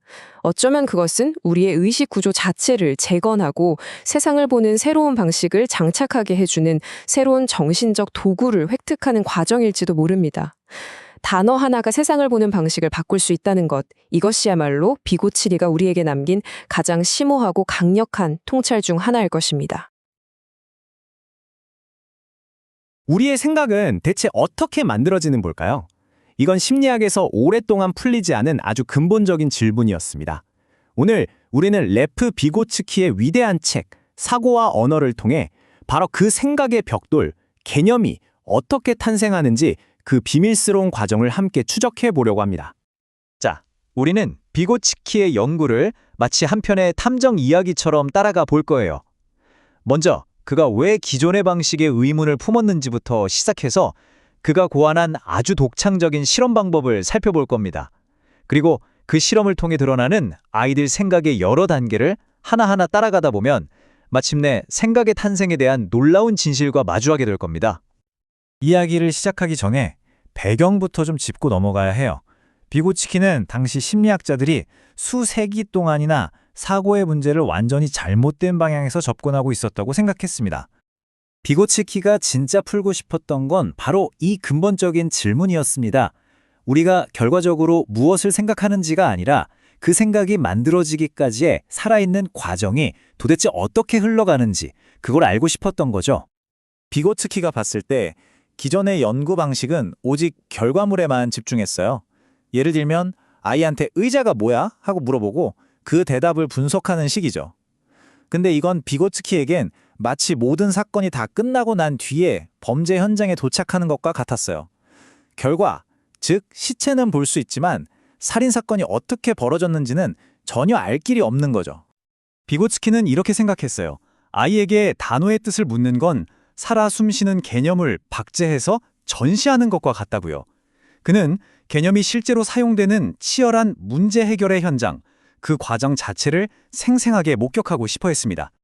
자, 그럼 어떻게 해야 살아있는 생각을, 그 과정을 포착할 수 있을까요? 우리 탐정 비고츠키는 아주 기발하고 정교한 덫을 하나 설계합니다. 바로 퍼즐 같은 실험이었죠. 이 실험 정말 단순하면서도 천재적이에요. 자, 상상해 보세요. 여러분 앞에 색깔, 모양, 크기가 제각각인 22개의 나무 블럭이 놓여 있어요. 제가 블럭 하나를 딱 뒤집으니까 밑면에 가숨이라는 이상한 단어가 쓰여 있네요. 여러분의 임무는 가숨이라고 불릴 수 있는 다른 블럭들을 모두 찾아내는 겁니다. 여러분이 블럭을 하나 고를 때마다 제가 맞다, 틀리다를 알려줄 거고요. 여러분은 이 피드백을 통해 가숨의 진짜 의미가 뭔지 추리해 나가야 하는 진짜 탐정이 되는 거죠. 근데 여기서 진짜 중요한 게 있어요. 왜 하필이면 원이나 큰 것 같은 평범한 단어 대신 가숨이나 라제그처럼 들어본 적도 없는 이상한 단어를 썼을까요? 이게 바로 이 실험의 신의 한 수였던 거죠. 만약 동그란 것이라고 했다면 아이는 그냥 자기가 원래 알던 지식을 꺼내서 답을 찾았을 거예요. 하지만 가숨은 아무도 모르잖아요. 그러니까 아이는 기억에 의존할 수가 없어요. 오로지 그 자리에서 자신의 머리로 생각하고 가설을 세우고 검증하면서 완전히 새로운 개념을 창조해내야만 하는 상황에 놓이는 겁니다. 비로소 숨겨져 있던 생각의 과정이 우리 눈에 보이게 되는 거죠. 자, 이제 실험이 시작됐습니다. 과연 아이들은 이 블록들을 어떻게 분류할까요? 비고치기가 아주 어린 아이들에게서 맨 처음 발견한 건 논리? 아니었어요.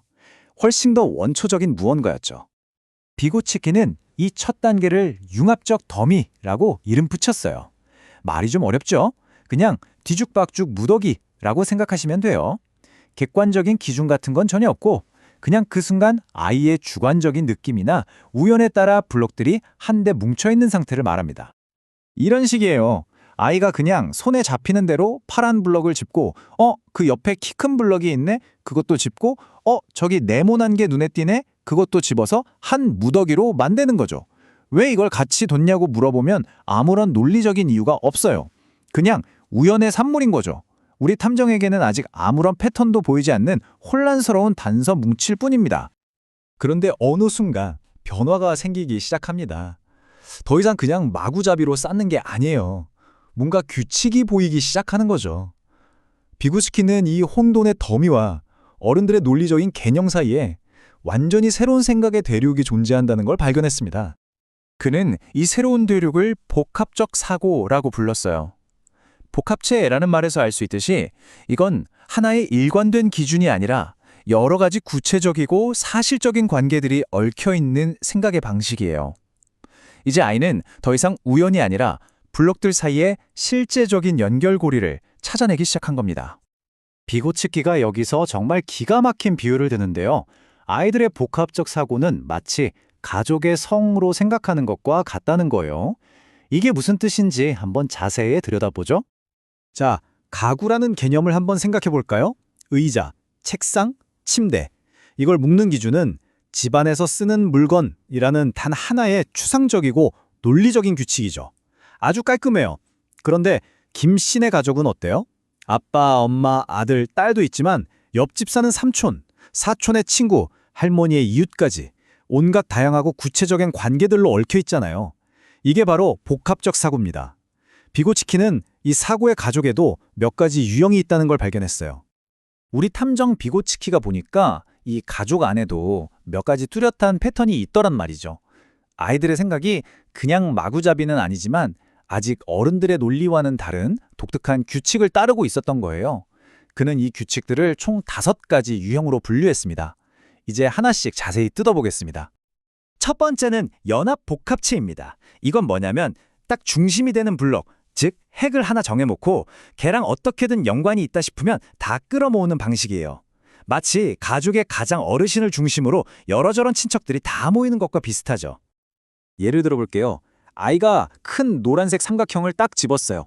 이게 기준, 즉 핵입니다. 그 다음엔 작은 노란색 원을 가져와요. 왜? 색깔이 같으니까. 그 다음엔 큰 파란색 삼각형을 가져와요. 왜? 모양이 같으니까. 그 다음엔 큰 빨간색 사각형을 가져옵니다. 왜? 크기가 같으니까. 보세요. 기준이 하나로 통일되어 있지 않죠? 중요한 건 오직 최초의 샘플과 어떤 식으로든 연결되어 있다는 사실뿐이에요. 두 번째는 집합복합체예요. 이건 기능적으로 같이 쓰이는 것들을 모으는 방식입니다. 마치 우리가 식기 세트를 생각하는 거랑 비슷해요. 접시, 포크, 나이프, 숟가락은 다 모양도 크기도 다르지만 식사할 때 같이 쓴다는 기능적인 공통점 때문에 하나의 컬렉션, 하나의 집합으로 묶이잖아요. 아이도 블럭들을 보며 그런 기능적인 관계를 찾아내는 거죠. 세 번째, 연쇄 복합체. 이건 정말 재미있어요. 생각의 꼬리잡기 게임 같은 거예요. 여기엔 중심이 되는 핵조차 없어요. 그냥 한 블록에서 다음 블록으로, 또 다음 블록으로 기준이 계속 바뀌면서 연결이 이어져 나갈 뿐입니다. 보세요. 처음엔 노란 삼각형으로 시작해요. 그 다음엔 모양이 같다는 이유로 파란 삼각형을 붙여요. 자, 이제 기준은 파란색이 됐어요. 그래서 파란 원을 붙이죠. 이제 기준이 원 모양이 됐네요. 그래서 작은 원을 붙입니다.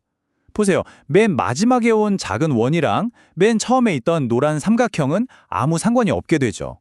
생각이 꼬리에 꼬리를 물고 흘러가는 아주 유동적인 방식입니다. 네 번째는 확산복합체입니다. 이건 기준이 훨씬 더 흐릿해요. 안개 속을 걷는 것 같달까요? 예를 들어 삼각형이랑 사다리꼴을 보면서 둘 다 뭔가 뾰족하게 생겼네? 하는 아주 막연하고 주관적인 느낌만으로 둘을 같은 그룹으로 묶는 거죠. 기준 자체가 불안정하니까 그룹의 경계도 계속 흔들립니다. 자, 이제 이 탐정 이야기에 엄청난 반전이 등장합니다. 다섯 번째 유형, 바로 유사 개념이에요. 이게 이 모든 과정에서 정말 중요합니다. 이게 뭐냐면 아이가 결과적으로는 정답을 맞췄는데 생각하는 방식은 여전히 어른이랑 다른 상태를 말하는 거예요. 겉으로 보기엔 아이가 삼각형이라는 개념을 완벽하게 아는 것 같아요. 모든 삼각형 블록을 실수 없이 다 골라냈으니까요. 완벽하죠? 그런데 비고치키가 그 속을 들여다보니 아이는 꼭지점이 3개인 도형이라는 추상적인 규칙을 생각한 게 아니었어요. 그냥 처음에 본 노란 삼각형과 모양이 비슷하다는 이유로 다른 삼각형들을 계속 연결하는, 즉 연합복합체 방식으로 생각했을 뿐인 거죠. 이게 왜 그렇게 중요하냐면 바로 아이의 생각과 어른의 생각 사이를 이어주는 결정적인 다리이기 때문이에요. 생각하는 길은 다르도 목적지는 같으니까 어른과 아이가 그래? 그게 삼각형이야 하고 대화를 할 수 있는 거잖아요. 바로 이 지점을 통해 아이는 어른의 세계로, 진정한 개념의 세계로 건너갈 징검다리를 놓게 되는 겁니다. 자, 이제 아이는 이 유사 개념이라는 징검다리를 건너서 마침내 진짜 어른처럼 생각하는 진정한 개념의 세계로 마지막 도약을 할 준비를 마쳤습니다. 이건 그냥 조금 더 똑똑해지는 수준이 아니에요. 말 그대로 생각의 혁명이 일어나는 겁니다. 이 혁명을 위해서는 2가지 강력한 정신적 능력이 필요해요. 첫째는 분석, 즉 어떤 복잡한 물체에서 노랗다는 특징 하나만 딱 떼어내서 생각하는 능력. 둘째는 종합, 그렇게 떼어낸 노랗다는 특징을 가진 것들만 세상에서 다시 모아서 노란 것들이라는 새로운 그룹을 만드는 능력입니다. 그러니까 이제 아이는 그냥 눈앞에 있는 구체적인 물건들을 연결하는 게 아니에요. 자기 머릿속에서 세상을 완전히 새로운 논리적 기준으로 재편성하고 있는 거죠. 정말 엄청난 도약이죠? 그럼 대체 무엇이, 어떤 힘이 이 위대한 도약을 가능하게 만드는 걸까요? 드디어 우리 탐정 이야기의 마지막, 이 모든 미스터리를 푸는 결정적인 열쇠가 등장합니다. 비고츠키가 찾아낸 그 열쇠는 바로 단어였습니다. 여기서 핵심은 단어가 그냥 다 만들어진 생각에 붙이는 이름표가 아니라는 거예요. 단어는 생각을 만드는 연장, 바로 그 도구라는 겁니다. 단어가 어떻게 도구가 되냐고요? 마치 심리적인 지렛대 같은 역할을 하는 거예요. 우리가 파란색이라는 단어를 사용하면 아이의 머릿속에서 파랗다는 특징이 다른 모든 복잡한 특징들을 제치고 딱 전면에 나서게 되죠. 단어는 우리의 주의를 그 속성으로 이끌고 그 추상적인 특징을 머릿속에 꽉 붙잡아두는 앵커가 됩니다. 그리고 바로 그 단어를 중심으로 파란 것들이라는 새로운 논리적 세계를 건설할 수 있게 되는 거죠. 결국 비고츠키의 이 기나긴 탐험이 우리에게 알려주는 건 생각이란 게 그냥 말로 표현되는 게 아니라 바로 그 말을 통해서 만들어지고 완성된다는 사실입니다. 그렇다면 이런 질문을 던져볼 수 있겠죠? 우리가 쓰는 단어들이 우리의 생각을 만드는 도구라면 우리가 어떤 언어를 배우고 사용하느냐가 우리가 세상을 보는 방식, 우리가 아는 현실 자체를 결정하는 건 아닐까요? 레프 디비고츠키의 책 사고와 언어는요, 우리 정신이 어떻게 작동하는지 탐험하는 정말 거대한 지적 여정이라고 할 수 있습니다. 이 책이 던지는 질문은 굉장히 많은데 오늘 우리는 그 중에서도 가장 핵심적인 한 가지에 집중해 보려고 합니다. 그게 뭐냐면 바로 이겁니다. 우리가 매일매일 살아가면서 직접 부딪혀서 얻는 생생한 경험의 세계 있잖아요. 그리고 또 다른 한편으로는 학교에서 언어와 논리를 통해 배우는 딱딱한 지식의 세계가 있죠. 이 두 개의 세계가 과연 우리 마음속에서 어떻게 만나고 서로에게 어떤 영향을 주고받는가, 바로 이 문제입니다. 이 두 세계는 뭐랄까, 서로 전혀 다른 언어를 쓰는 나라처럼 영원히 분리되어 있는 걸까요? 아니면 눈에는 보이지 않지만 사실은 단단한 다리로 연결돼서 서로의 풍경을 바꿔놓고 결국에는 완전히 새로운 하나의 대륙을 만들어내는 그런 역동적인 관계일까요? 비고츠키는 바로 이 질문에 대해 정말 혁명적인 답변을 내놓습니다. 비고츠키가 안내하는 이 지적 탐험을 제대로 따라가기 위해서 우리는 이런 경로를 한번 따라가 볼 거예요. 먼저 우리 마음속에 두 종류의 개념 세계가 있다는 것부터 살펴볼 거고요. 그리고 각각의 개념이 어떤 방향으로 흐르는지, 위로 흐르는 강과 아래로 흐르는 강이라는 비유를 통해 이해해 볼 겁니다. 그리고 가장 중요한 지점이죠. 이 두 강이 만나는 곳에서 도대체 어떤 엄청난 일이 벌어지는지 알아본 뒤에 학습이 발달을 이끈다는 그의 핵심 주장을 거쳐서 교육이 우리 정신을 어떻게 근본적으로 재구성하는지에 대한 놀라운 통찰로 이야기를 마무리하겠습니다. 자, 그럼 본격적으로 시작해보죠. 비고츠키의 생각을 따라가는 첫걸음은요, 우리 정신이 세상을 이해하는 방식이 딱 한 가지만 있는 게 아니라는 걸 깨닫는 데서부터 시작합니다. 그는 우리의 마음이 근본적으로 다른 두 종류의 개념, 말하자면 두 개의 다른 운영체제로 작동한다고 봤습니다. 한쪽에는 자생적 개념이라는 게 있습니다. 이름 그대로예요. 일상의 경험 속에서 저절로, 자생적으로 태어나는 개념들이죠. 예를 들어 할머니라는 개념을 한번 떠올려 보세요. 우리가 할머니란 부모님의 어머니를 지칭하는 단어다, 이렇게 사전을 외워서 할머니를 알게 된 게 아니잖아요. 할머니의 따뜻했던 품, 구수한 된장찌개 냄새, 잠들기 전에 들려주시던 옛날 이야기, 내 손을 잡아주시던 주름진 손의 감촉, 이런 수많은 구체적이고 감각적인 경험들이 차곡차곡 쌓여서 우리 할머니라는 살아있는 개념을 만들어냅니다. 이 개념은 지극히 개인적이고 감정적이고 또 체계적이지는 않지만 무엇보다 생생한 현실에 아주 단단하게 발을 딛고 있죠. 자, 반면에 다른 한쪽에는 과학적 개념이 있습니다. 여기서 과학적이라는 말이 꼭 자연과학만을 뜻하는 건 아니고요. 학교에서 배우는 역사, 사회, 수학, 문학 같은 모든 종류의 체계적인 지식을 가리키는 말입니다. 예를 들어 착취라는 개념은 어떨까요? 이 개념은 일상생활에서 저절로 생겨나기는 좀 어렵습니다.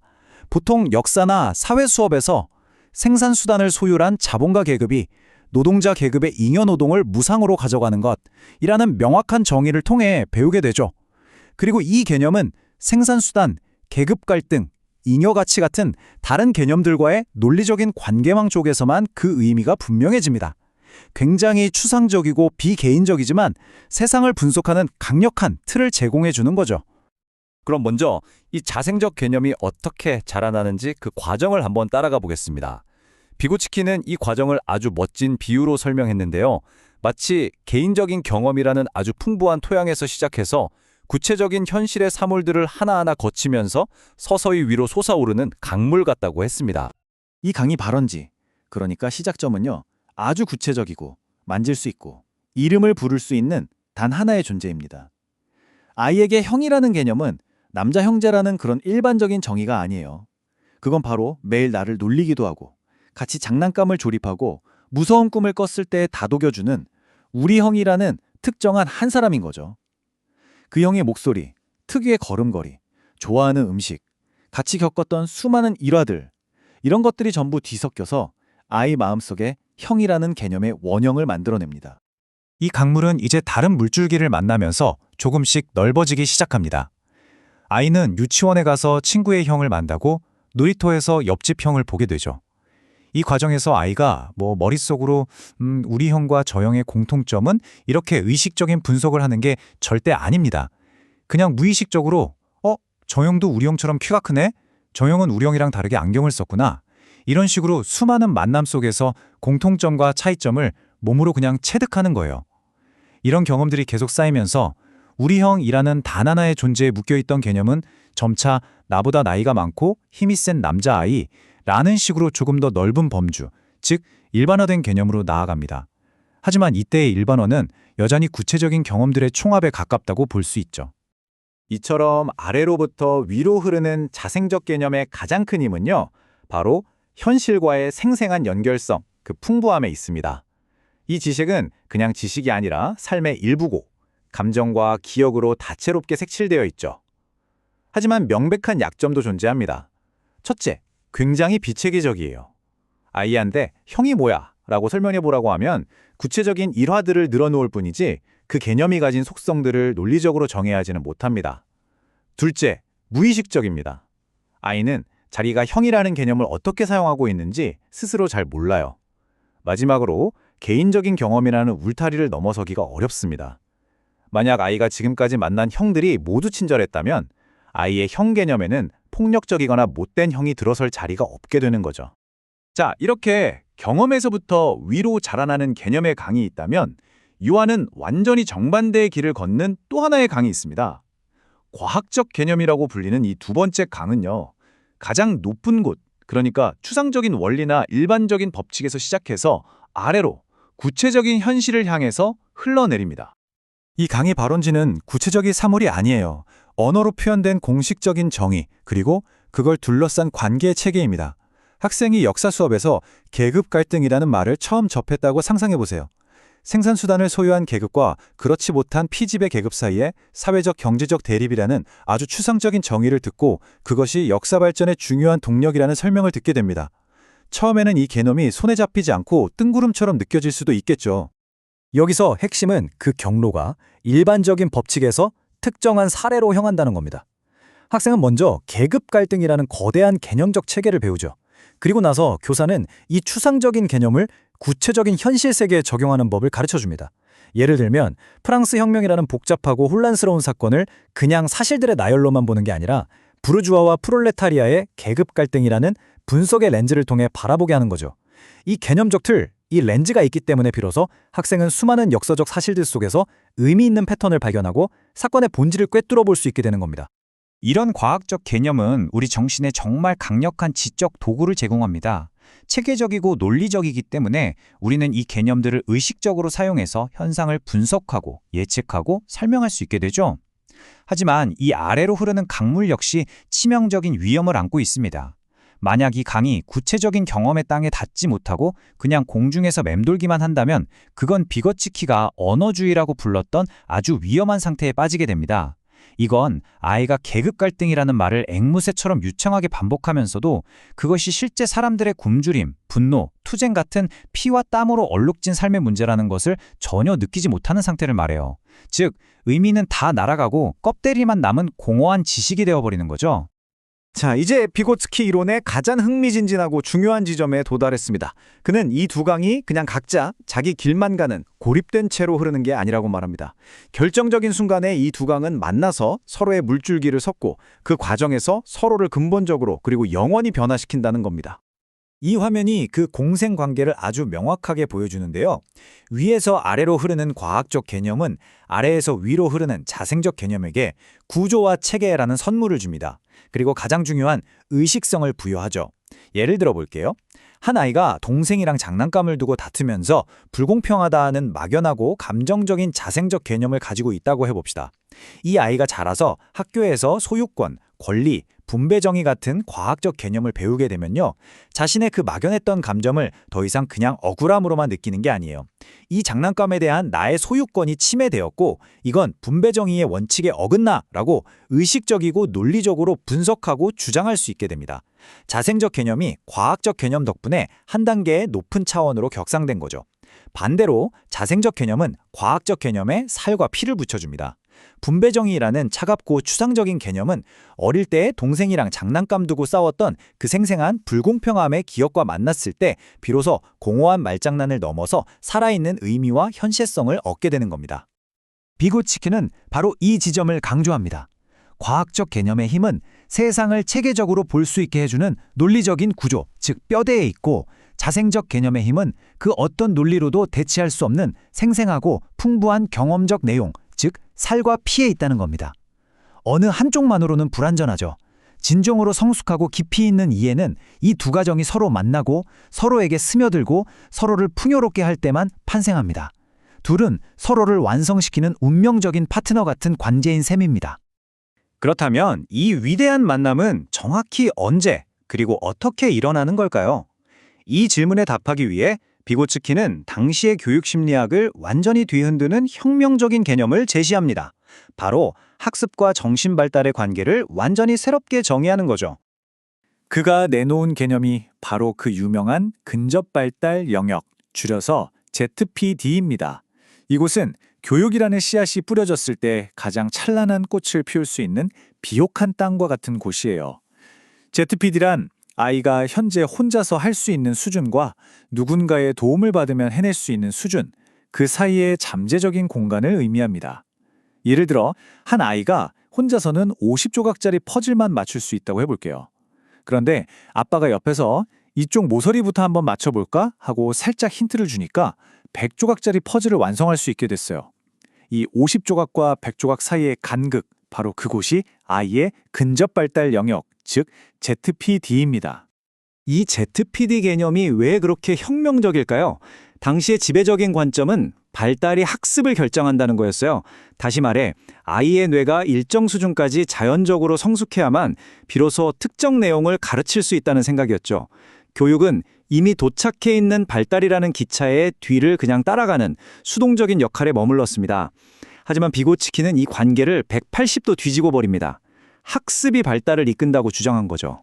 좋은 학습, 특히 아이의 ZPD 안에서 이루어지는 학습은 발달을 뒤따라가는 게 아니라 오히려 내일의 발달을 오늘로 앞당기는, 발달을 앞에서 끌어주는 능동적인 엔진이라는 겁니다.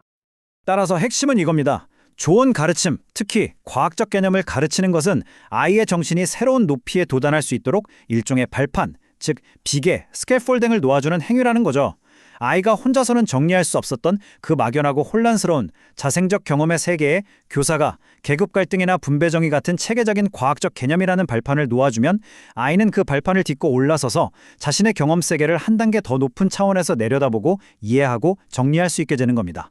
즉, 과학적 개념의 교육이 바로 자생적 개념을 위한 근접 발달 영역을 창조하는 셈이죠. 자생적 개념과 과학적 개념의 이런 상호작용은 단순히 머릿속에 새로운 지식 몇 가지를 추가하는 데서 그치지 않습니다. 비고치키에 따르면 이건 아이의 전체적인 심리적 지형도, 즉 생각하는 방식 그 자체를 근본적으로 재구성하는 거대한 프로젝트와 같습니다. 이 관점에서 보면 교육의 진짜 목표는 빈머리에 지식을 채워넣는 게 아니라 정신에 강력한 새 도구를 쥐어주는 것과 같습니다. 바로 과학적 개념이라는 도구 말이죠.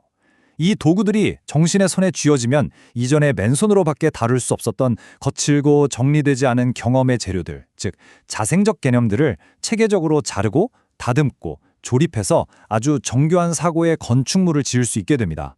그 결과 우리는 자신의 생각을 멀리서 객관적으로 바라보고 의식적으로 통제하고 자발적으로 사용할 수 있는 더 높은 수준의 정신 능력을 얻게 되는 거죠. 단순히 아는 게 많아지는 수준이 아니라 생각하는 방식 자체가 업그레이드 되는 겁니다. 결국 아래로부터 솟아오른 감과 위에서부터 흘러내린 강은 단지 만나는 것을 넘어서서 하나의 거대한 바다로 합쳐집니다. 그 바다에서는 더 이상 어떤 물이 경험에서 왔고 어떤 물이 학습에서 왔는지 구분할 수 없게 되죠. 그저 세상을 더 깊고 더 체계적이며 더 의식적으로 바라볼 수 있게 해주는 새롭고 강력한 형태의 의식만이 존재할 뿐입니다. 비고츠키의 이 여종은 우리 자신의 배움에 대해 아주 깊은 질문을 던지면서 끝을 맺습니다. 우리가 지금껏 해온, 그리고 앞으로 해나갈 배움이란 과연 무엇일까요? 단순히 사실과 정보를 머릿속 서랍에 차곡차곡 쌓아두는 행위일까요? 아니면 우리가 세상을 바라보는 창문, 즉 우리의 생각하는 방식 자체를 근본적으로 변화시키고 새로운 눈을 뜨게 하는 과정일까요? 이 질문에 대한 답을 스스로 고민해보는 것, 그것이야말로 비고츠키가 우리에게 남긴 가장 큰 선물이 아닐까 싶습니다. 레프 비고츠키의 기념비적인 저서, 사고와 언어, 탐구의 여정, 드디어 그 정점에 도착했습니다. 오늘은 이 책의 마지막 장이자 가장 중요한 결론들이 담겨 있는 사상과 말에 대해 함께 깊이 파고들어 보겠습니다. 자, 오늘 우리가 함께 걸어갈 길입니다. 생각과 말이 어떻게 복합적으로 얽혀 있는지에서 시작해서 그 관계가 내면으로 어떻게 이어지는지, 그리고 마침내 의식의 소우주라는 거대한 결론에 이르기까지 비고츠키의 생각을 차근차근 따라가 보겠습니다. 우리는 보통 생각이랑 말이 그냥 딱 붙어 있는, 분리할 수 없는 한 쌍이라고 생각하잖아요. 하지만 비고츠키는 바로 그 당연하게 여겨왔던 가정에 근본적인 질문을 던지면서 이야기를 시작합니다. 생각과 말, 정말 그렇게 간단한 관계일까요? 비고츠키가 우리에게 던지는 질문은 이거예요. 우리가 하는 말이 우리 머릿속에 있는 생각의 구조를 그대로 비추는 거울일까? 아니면 그 둘 사이에는 우리가 미처 보지 못했던 더 복잡하고 미묘한 관계가 숨어 있는 건 아닐까요? 생각과 말의 관계를 제대로 이해하려면요. 일단 이 말이라는 걸 두 개의 층으로 나눠서 봐야 합니다. 하나는 겉으로 들리는 소리의 세계, 즉 음성적인 차원이고요. 다른 하나는 그 안에 담겨 있는 의미의 세계, 의미론적인 차원이에요.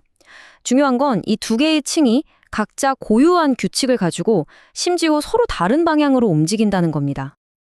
이게 정말 흥미로운 지점인데요. 이 두 차원이 정반대 방향으로 움직인다는 거예요. 자, 아이들이 말을 배우는 과정을 한번 떠올려 보세요. 아이들은 엄마 까까처럼 완전한 문장이 담고 있는 전체적인 의도나 생각부터 먼저 파악하잖아요. 그런 다음에야 엄마라는 단어, 까까라는 단어, 이렇게 개별 단어의 의미를 배우죠. 즉, 의미의 차원은 전체에서 부분으로 향하는 거예요. 그런데 말을 할 때는 어때요? 정반대죠. 아이는 마 같은 개별적인 소리나 단어부터 먼저 옹알이 하고 나중에야 이걸 조합해서 완전한 문장을 만들잖아요. 소리의 차원은 부분에서 전체로 나아가는 겁니다. 방향이 완전히 반대인 거죠. 이 문장이 바로 이 책의 핵심을 꿰뚫는 구절입니다. 우리가 앞으로 탐험할 중심적인 긴장 관계를 딱 설정해 주죠. 생각에서 말로 가는 길이 단순히 생각을 번역해서 내뱉는 과정이 아니라는 거예요. 오히려 둘은 서로 다른 길을 가다가 복잡하게 얽히는 역동적인 변형의 과정에 더 가깝다는 겁니다. 그렇다면 이 모순적인 관계, 이 어긋남은 구체적으로 어떻게 나타날까요? 그 답을 찾기 위해서 이제 우리의 내면으로 한번 여정을 떠나보겠습니다. 이 여정의 시작은 우리가 학교에서 배운 문법적인 구조와 그 문장 속에 실제로 담겨있는 심리적인 현실 사이의 차이점을 살펴보는 것에서부터 출발합니다. 비고츠키는 문장의 문법적인 주어, 그러니까 동사의 행위를 하는 명사와 심리적인 주어, 즉 화자가 실제로 가장 먼저 생각하고 있는 것 사이에 아주 명확한 선을 긋습니다. 이 둘은 전혀 다른 개념이라는 거죠. 문법적 주어는 규칙에 따라 고정되어 있지만 심리적 주어는 대화의 맥락에 따라 계속해서 바뀝니다. 자, 이 개념을 아주 간단한 예시로 한번 설명해 볼게요. 시계가 떨어졌다. 이 문장의 문법적인 구조는 너무나도 명확하고 고정되어 있습니다. 시계가는 주어, 떨어졌다는 수어. 이건 변하지 않죠. 하지만 이 문장의 심리적인 구조, 즉 그 안에 담긴 진짜 생각의 흐름은 상황에 따라 완전히 달라집니다. 예를 들어 볼게요. 멈춰버릴 시계를 보면서 누군가 저 시계 왜 저래? 라고 물었다고 칩시다. 이때 대화에서 이미 알려진 정보, 즉 심리적인 주제는 시계죠. 그럼 우리가 진짜 궁금해하는 새로운 정보, 즉 심리적인 수로는 뭘까요? 바로 떨어졌다는 사실입니다. 반대로 갑자기 쿵 하는 소리를 듣고 어머, 무슨 일이야? 라고 물었다고 해보죠. 이때 대화의 주제는 뭔가 떨어졌다는 사건 그 자체입니다. 그럼 새로운 정보, 심리적 수로는? 그게 바로 시계였다는 거죠. 보세요. 똑같은 단어, 똑같은 문법 구조를 가진 문장인데도 그 밑에 깔린 생각의 무게중심은 맥락에 따라 완전히 달라지죠. 이건 언어의 겉모습이 생각의 전부를 보여주지 못한다는 아주 강력한 증거가 됩니다. 자, 이렇게 생각과 말 사이에 첫 번째 층을 뚫고 이제 더 깊이 들어가 보겠습니다. 바로 내적 언어의 독특한 세계, 즉 우리가 우리 자신과 나누는 그 조용한 대화를 탐구할 시간입니다. 비고체키가 내린 이 정의는 그야말로 혁명적입니다. 내적 언어는 단순히 소리내지 않고 말하는 게 아니라는 거예요. 이건 근본적으로 기능 자체가 다릅니다. 남에게 전달하기 위한 말이 아니라 나 자신을 위한 생각의 도구, 즉 사고의 메커니즘이라는 거죠. 우리가 곧 보겠지만 그래서 구조도 완전히 다를 수밖에 없습니다. 내적 언어의 가장 결정적인 특징은요, 거의 전체가 수러, 즉 문장의 설명 부분으로만 구성된다는 점입니다. 왜 그럴까요? 이유는 간단해요. 주어, 즉 생각의 주제는 우리 자신에게는 항상 이미 알려져 있기 때문입니다. 굳이 나 자신에게 나는 지금이라고 주어를 다시 말해줄 필요가 없는 거죠. 예를 들어 열쇠를 찾고 있을 때 머릿속으로 나는 지금 내 열쇠를 찾고 있다 라고 완전한 문장으로 생각하는 사람은 없잖아요. 그냥 어딨지?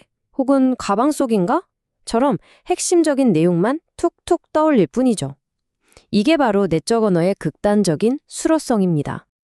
톨스토이의 소설 안나 카레니나에 나오는 이 장면은 순수한 수로성의 완벽한 사례를 보여줍니다.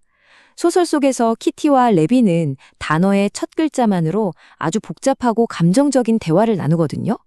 이게 어떻게 가능했을까요?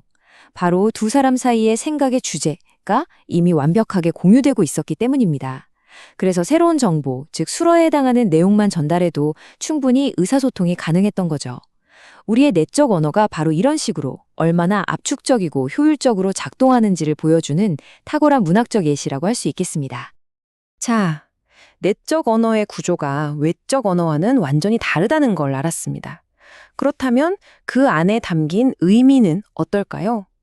여기서 비고치키는 생각을 이해하는 데 있어서 정말 핵심적인 또 다른 중요한 구분을 제시합니다. 비고츠키는 단어에 두 가지 층이 있다고 말합니다. 하나는 의미예요. 이건 마치 사전에 나오는 정의처럼 안정적이고 객관적인, 모두가 동의하는 뜻이죠. 다른 하나는 감각인데요. 이게 정말 중요합니다.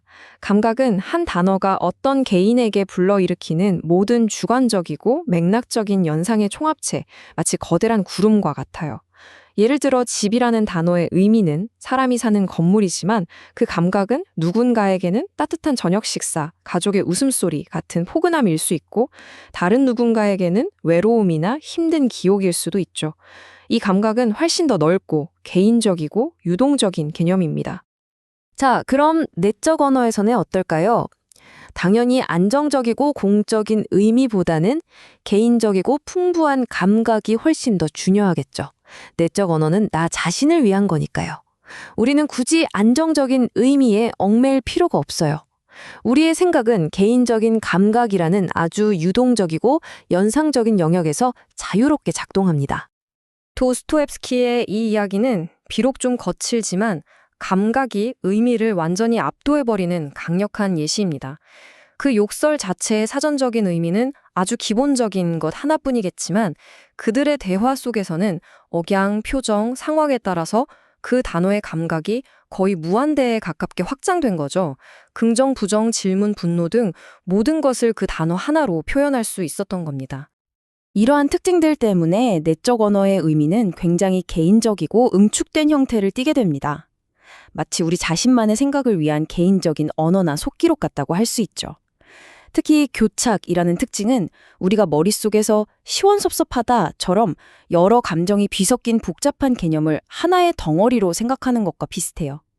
이렇게 단어들의 경계가 허물어지면서 생각은 훨씬 더 빠르고 효율적으로 흐를 수 있게 되는 겁니다.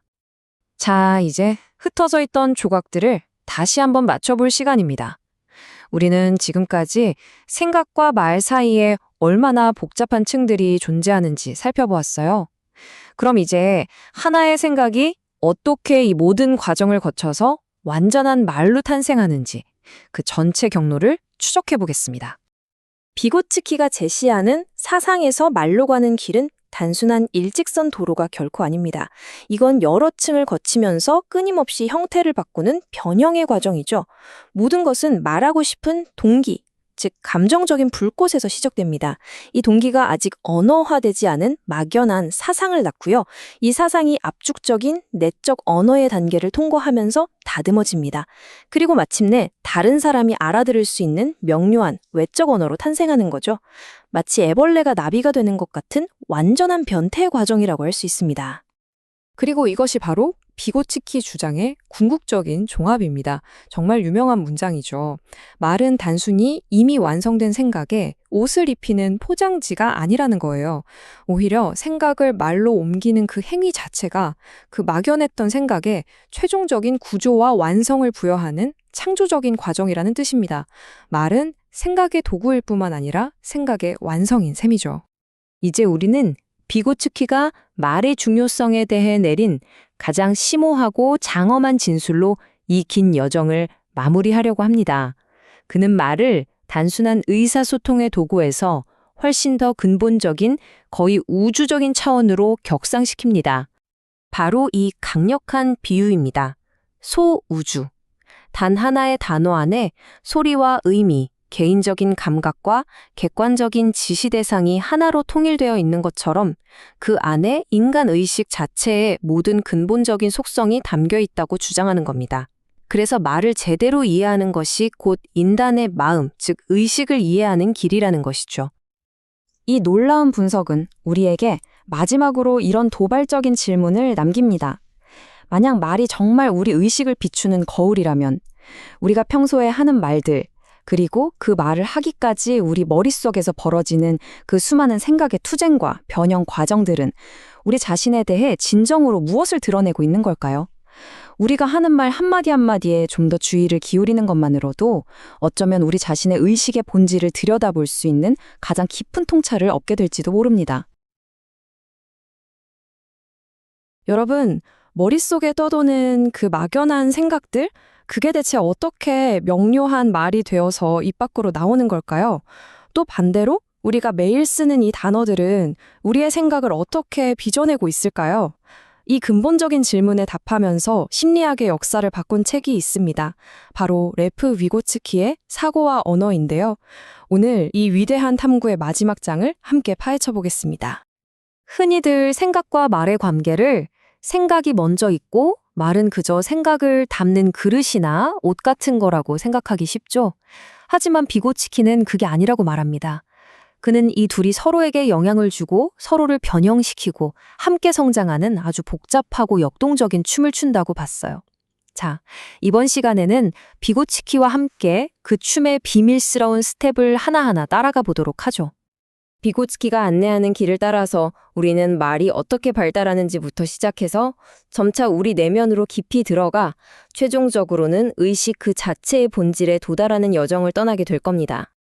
자, 그럼 가장 기본적인 구성 요소부터 다시 한번 짚고 넘어가 볼까요? 바로 말의 바깥쪽, 즉 우리 귀에 들리는 측면과 그 안에 담긴 내적인 의미의 측면입니다. 당시 대부분의 학자들은 이렇게 생각했어요. 먼저 머릿속에서 생각이란 게 완성이 되고 그 다음에 그 생각에 딱 맞는 단어를 옷장에서 꺼내 입히는 거라고요. 하지만 비고츠키는 여기에 아주 강력하게 반박합니다. 사고와 말이 그렇게 따로 노는 게 아니라는 거죠. 단어의 의미라는 바로 그 지점에서 생각과 소리가 하나로 딱 합쳐진다는 겁니다. 즉, 이 단어의 의미야말로 언어적인 사고를 구성하는 가장 작지만 살아있는 세포와 같다는 거죠. 한번 생각해 보세요. 단어에는 껍데기라고 할 수 있는 소리가 있고 알맹이인 의미가 있죠. 비고츠키에게 단어는 이 둘이 절대 분리될 수 없는 하나입니다. 의미가 빠진 소리는 그냥 오잉 하는 소음이랑 다를 게 없고요. 반대로 단어에 담기지 않은 생각은 형체도 없는 희미한 그림자에 불과하다는 겁니다. 그러니까 의미는 단어에 나중에 덧붙이는 장식품이 아니라 단어 그 자체를 이루는 핵심적인 뼈대인 셈이죠. 바로 여기서 비고츠키는 정말 흥미진진한 역설을 하나 발견합니다. 말의 외부적인 측면, 그러니까 소리나 문법 같은 것들은 한 방향으로 발달하는데요.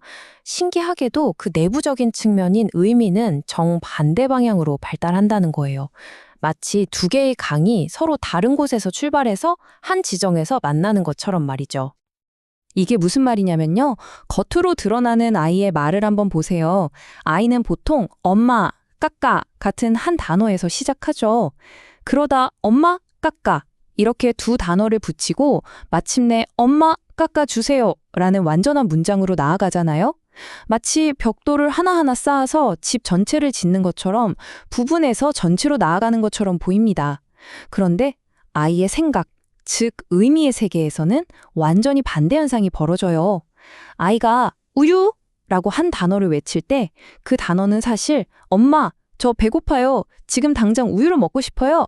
라는 전체적인 상황과 욕구가 몽땅 담긴 하나의 완전한 생각 덩어리라는 겁니다. 아이는 이 거대한 생각 덩어리에서 출발해서 나중에야 엄마, 나, 우유, 원한다 같은 개별적인 의미들을 쪼개고 분화시키는 법을 배우는 거죠. 정말 놀라운 발달의 역설 아닌가요? 비고치키는 여기서 피아제의 아주 재미있는 관찰을 예로 듭니다. 예를 들어 4살짜리 아이한테 밖에 비가 와서 소풍을 못 가라고 말해주면 아이는 그 문장을 완벽하게 이해하고 또 따라할 수도 있어요. 아이는 뭐뭐해서라는 인과관계를 나타내는 문법 구조를 이미 쓰고 있는 거죠. 그런데 그 아이를 붙잡고 원인이 뭐고 결과가 뭔지 논리적으로 한번 설명해봐 라고 하면 절대 못할 겁니다. 이처럼 아이들은 논리적인 관계를 의식적으로 파악하기 훨씬 전부터 그걸 표현하는 복잡한 문법 구조를 먼저 습득하고 사용한다는 거죠. 그럼 이 불일치가 우리에게 말해주는 건 뭘까요? 바로 우리 머릿속 생각이 입 밖의 말로 나올 때 그 과정이 단순히 외국어를 번역기 돌리듯 언어만 착 바꾸는 번역이 아니라는 겁니다. 생각은 말이라는 새로운 형태로 아예 재탄생하는 거예요. 이 과정에서 생각은 압축되기도 하고 재구성되기도 하고 완전히 새로운 모습으로 변형되는 복잡한 과정을 거치는 거죠. 자, 바로 이 지점에서 우리는 비고치키 이론의 가장 깊은 곳으로 들어가게 됩니다. 바로 내적 언어, 즉 우리가 우리 자신과 나누는 그 소리 없는 대화의 세계로 말이죠. 비고치키는 이 내적 언어, 즉 우리의 생각이 어디서 왔는지를 추적하면서 정말 혁명적인 주장을 합니다. 생각이라는 게 그냥 머릿속에서 혼자 뿅 하고 나타나는 게 아니라는 거예요. 모든 것은 사회적 언어, 그러니까 다른 사람과의 대화에서 시작된다는 겁니다. 혹시 아이들이 놀면서 이 블록은 여기다 놓고 이건 저기에 하면서 혼잣말하는 거 보신 적 있으세요? 이게 바로 자기중심적 언어인데 사회적 언어가 내면으로 들어가는 딱 중단다리 역할을 하는 겁니다. 아이는 남에게 하던 말을 자기 자신에게 하면서 스스로의 행동을 계획하고 조절하기 시작하는 거죠. 그리고 이 혼잣말이 점차 소리 없이 머릿속으로 쏙 들어가면 그게 바로 내적 언어, 우리의 생각이 된다는 겁니다. 결국 우리의 생각조차도 사회적 관계 속에서 태어난다는 정말 놀라운 결론에 이르게 되죠. 여기서 핵심은 이겁니다. 기능이 구조를 결정한다. 한번 생각해 보세요. 다른 사람에게 내 생각을 정확하게 전달하기 위한 외적 언어랑 오직 나 자신만을 위한 내적 언어는 그 목적부터가 완전히 다르잖아요. 이건 마치 수많은 청중 앞에서 발표하는 연설문과 나만 알아보게 휘갈겨 쓴 개인적인 메모의 형식이 완전히 다른 것과 같아요. 연설문은 누가 들어도 이해할 수 있도록 친절하고 상세해야 하지만 메모는 나만 아는 약어와 축약으로 가득 차 있죠. 내적 언어는 바로 이 지극히 개인적인 메모와 같습니다. 그래서 내적 언어는 아주 독특한 특징들을 갖게 됩니다.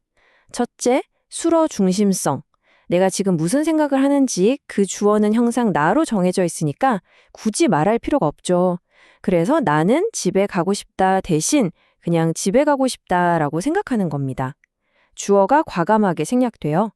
둘째, 극단적인 압축성. 생각의 빠른 속도를 따라잡기 위해 단어들을 최소한으로만 사용합니다.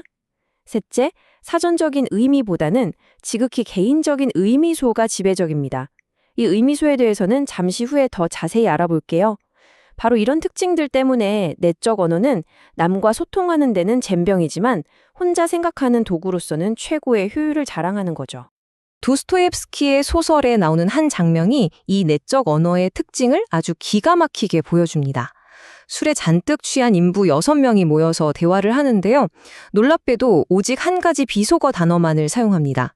그런데도 억양과 표정만 바꿔가면서 그 한 단어로 서로를 맹렬히 비난하고 필사적으로 변호하고 또 의심하는 등 아주 복잡한 논쟁을 완벽하게 이어가요. 이게 사실 우리 머릿속에서 일어나는 일이랑 아주 비슷합니다. 특정한 맥락 속에서는 단 하나의 단어가 체감권 분량의 생각과 감정을 담아낼 수 있는 거죠. 이것이 바로 내적 언어의 놀라운 힘입니다. 자, 이 내적 언어를 제대로 이해하기 위한 마지막 열쇠가 바로 여기 있습니다. 비고치기가 구분한 단어의 두 얼굴, 의미와 의미소의 차이를 이해해야만 합니다. 비고치키는 단어에 두 가지 얼굴이 있다고 말합니다. 하나는 의미, 다른 하나는 의미소입니다. 의미는 우리가 사전에서 찾는 바로 그 뜻이에요. 안정적이고 객관적이고 모든 사람이 똑같이 공유하는 뜻이죠. 예를 들어 집이라는 단어의 의미는 사람이 사는 건물입니다. 아주 명확하죠. 하지만 의미소는 훨씬 더 개인적이고 역동적이고 광범위한 개념입니다. 저에게 집이라는 단어는 따뜻했던 저녁 식사, 가족들의 웃음소리, 어린 시절의 추억, 세상에서 가장 편안한 안식처 같은 저의 모든 경험과 감정, 심리적인 연상을 전부 포함하는 개념이에요. 이 모든 게 바로 의미소입니다. 그러니까 의미는 거대한 의미소라는 빙산의 일각에 불과한 가장 안정적인 부분일 뿐인 거죠. 프란스의 사상가 포랑의 이 말은 의미소의 본질을 정확히 꿰뚫고 있습니다. 저의 집에 대한 의미소는 저의 경험과 성격, 가치관에 따라 앞으로도 계속해서 변하고 더 풍부해질 거예요. 결코 완성되는 법이 없죠. 이처럼 한 단어의 의미소는 우리의 삶 전체와 연결된 거의 무한한 영역이라고 할 수 있습니다. 이제 내적 언어가 왜 그렇게 압축적이고 개인적인지 완전히 이해가 되시죠? 다른 사람과 대화할 때는 오해를 피하기 위해 모두가 공유하는 안정적인 의미를 사용해야만 합니다. 하지만 혼자 생각할 때는 굳이 그럴 필요가 없잖아요. 우리는 훨씬 더 풍부하고 개인적인 의미소라는 강력한 약어를 사용하는 겁니다. 이것이 바로 내적 언어가 가진 효율성의 진짜 비밀이죠.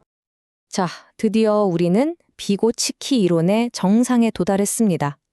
우리 마음 가장 깊은 곳의 동기에서부터 한마디 말이 최종적으로 표현되기까지 그 장엄한 움직임을 보여주는 모델을 만나볼 시간입니다. 이 모델은 생각 하나가 태어나서 말로 나오기까지의 위대한 여정을 4단계로 보여줍니다. 모든 것의 시작 1단계는 동기입니다. 뭔가 표현하고 싶다는 막연한 욕구와 감정이 생각의 씨앗이 되는 거죠. 2단계는 사고 그 자체입니다. 아직 언어의 형태를 갖추지 않은 이미지나 느낌 같은 아이디어 덩어리죠. 3단계는 내적 언어의 차원입니다. 여기서 비로소 생각이 언어와 만납니다. 개인적인 의미소라는 구름 속에서 생각이 점차 형태를 갖추기 시작하는 거죠.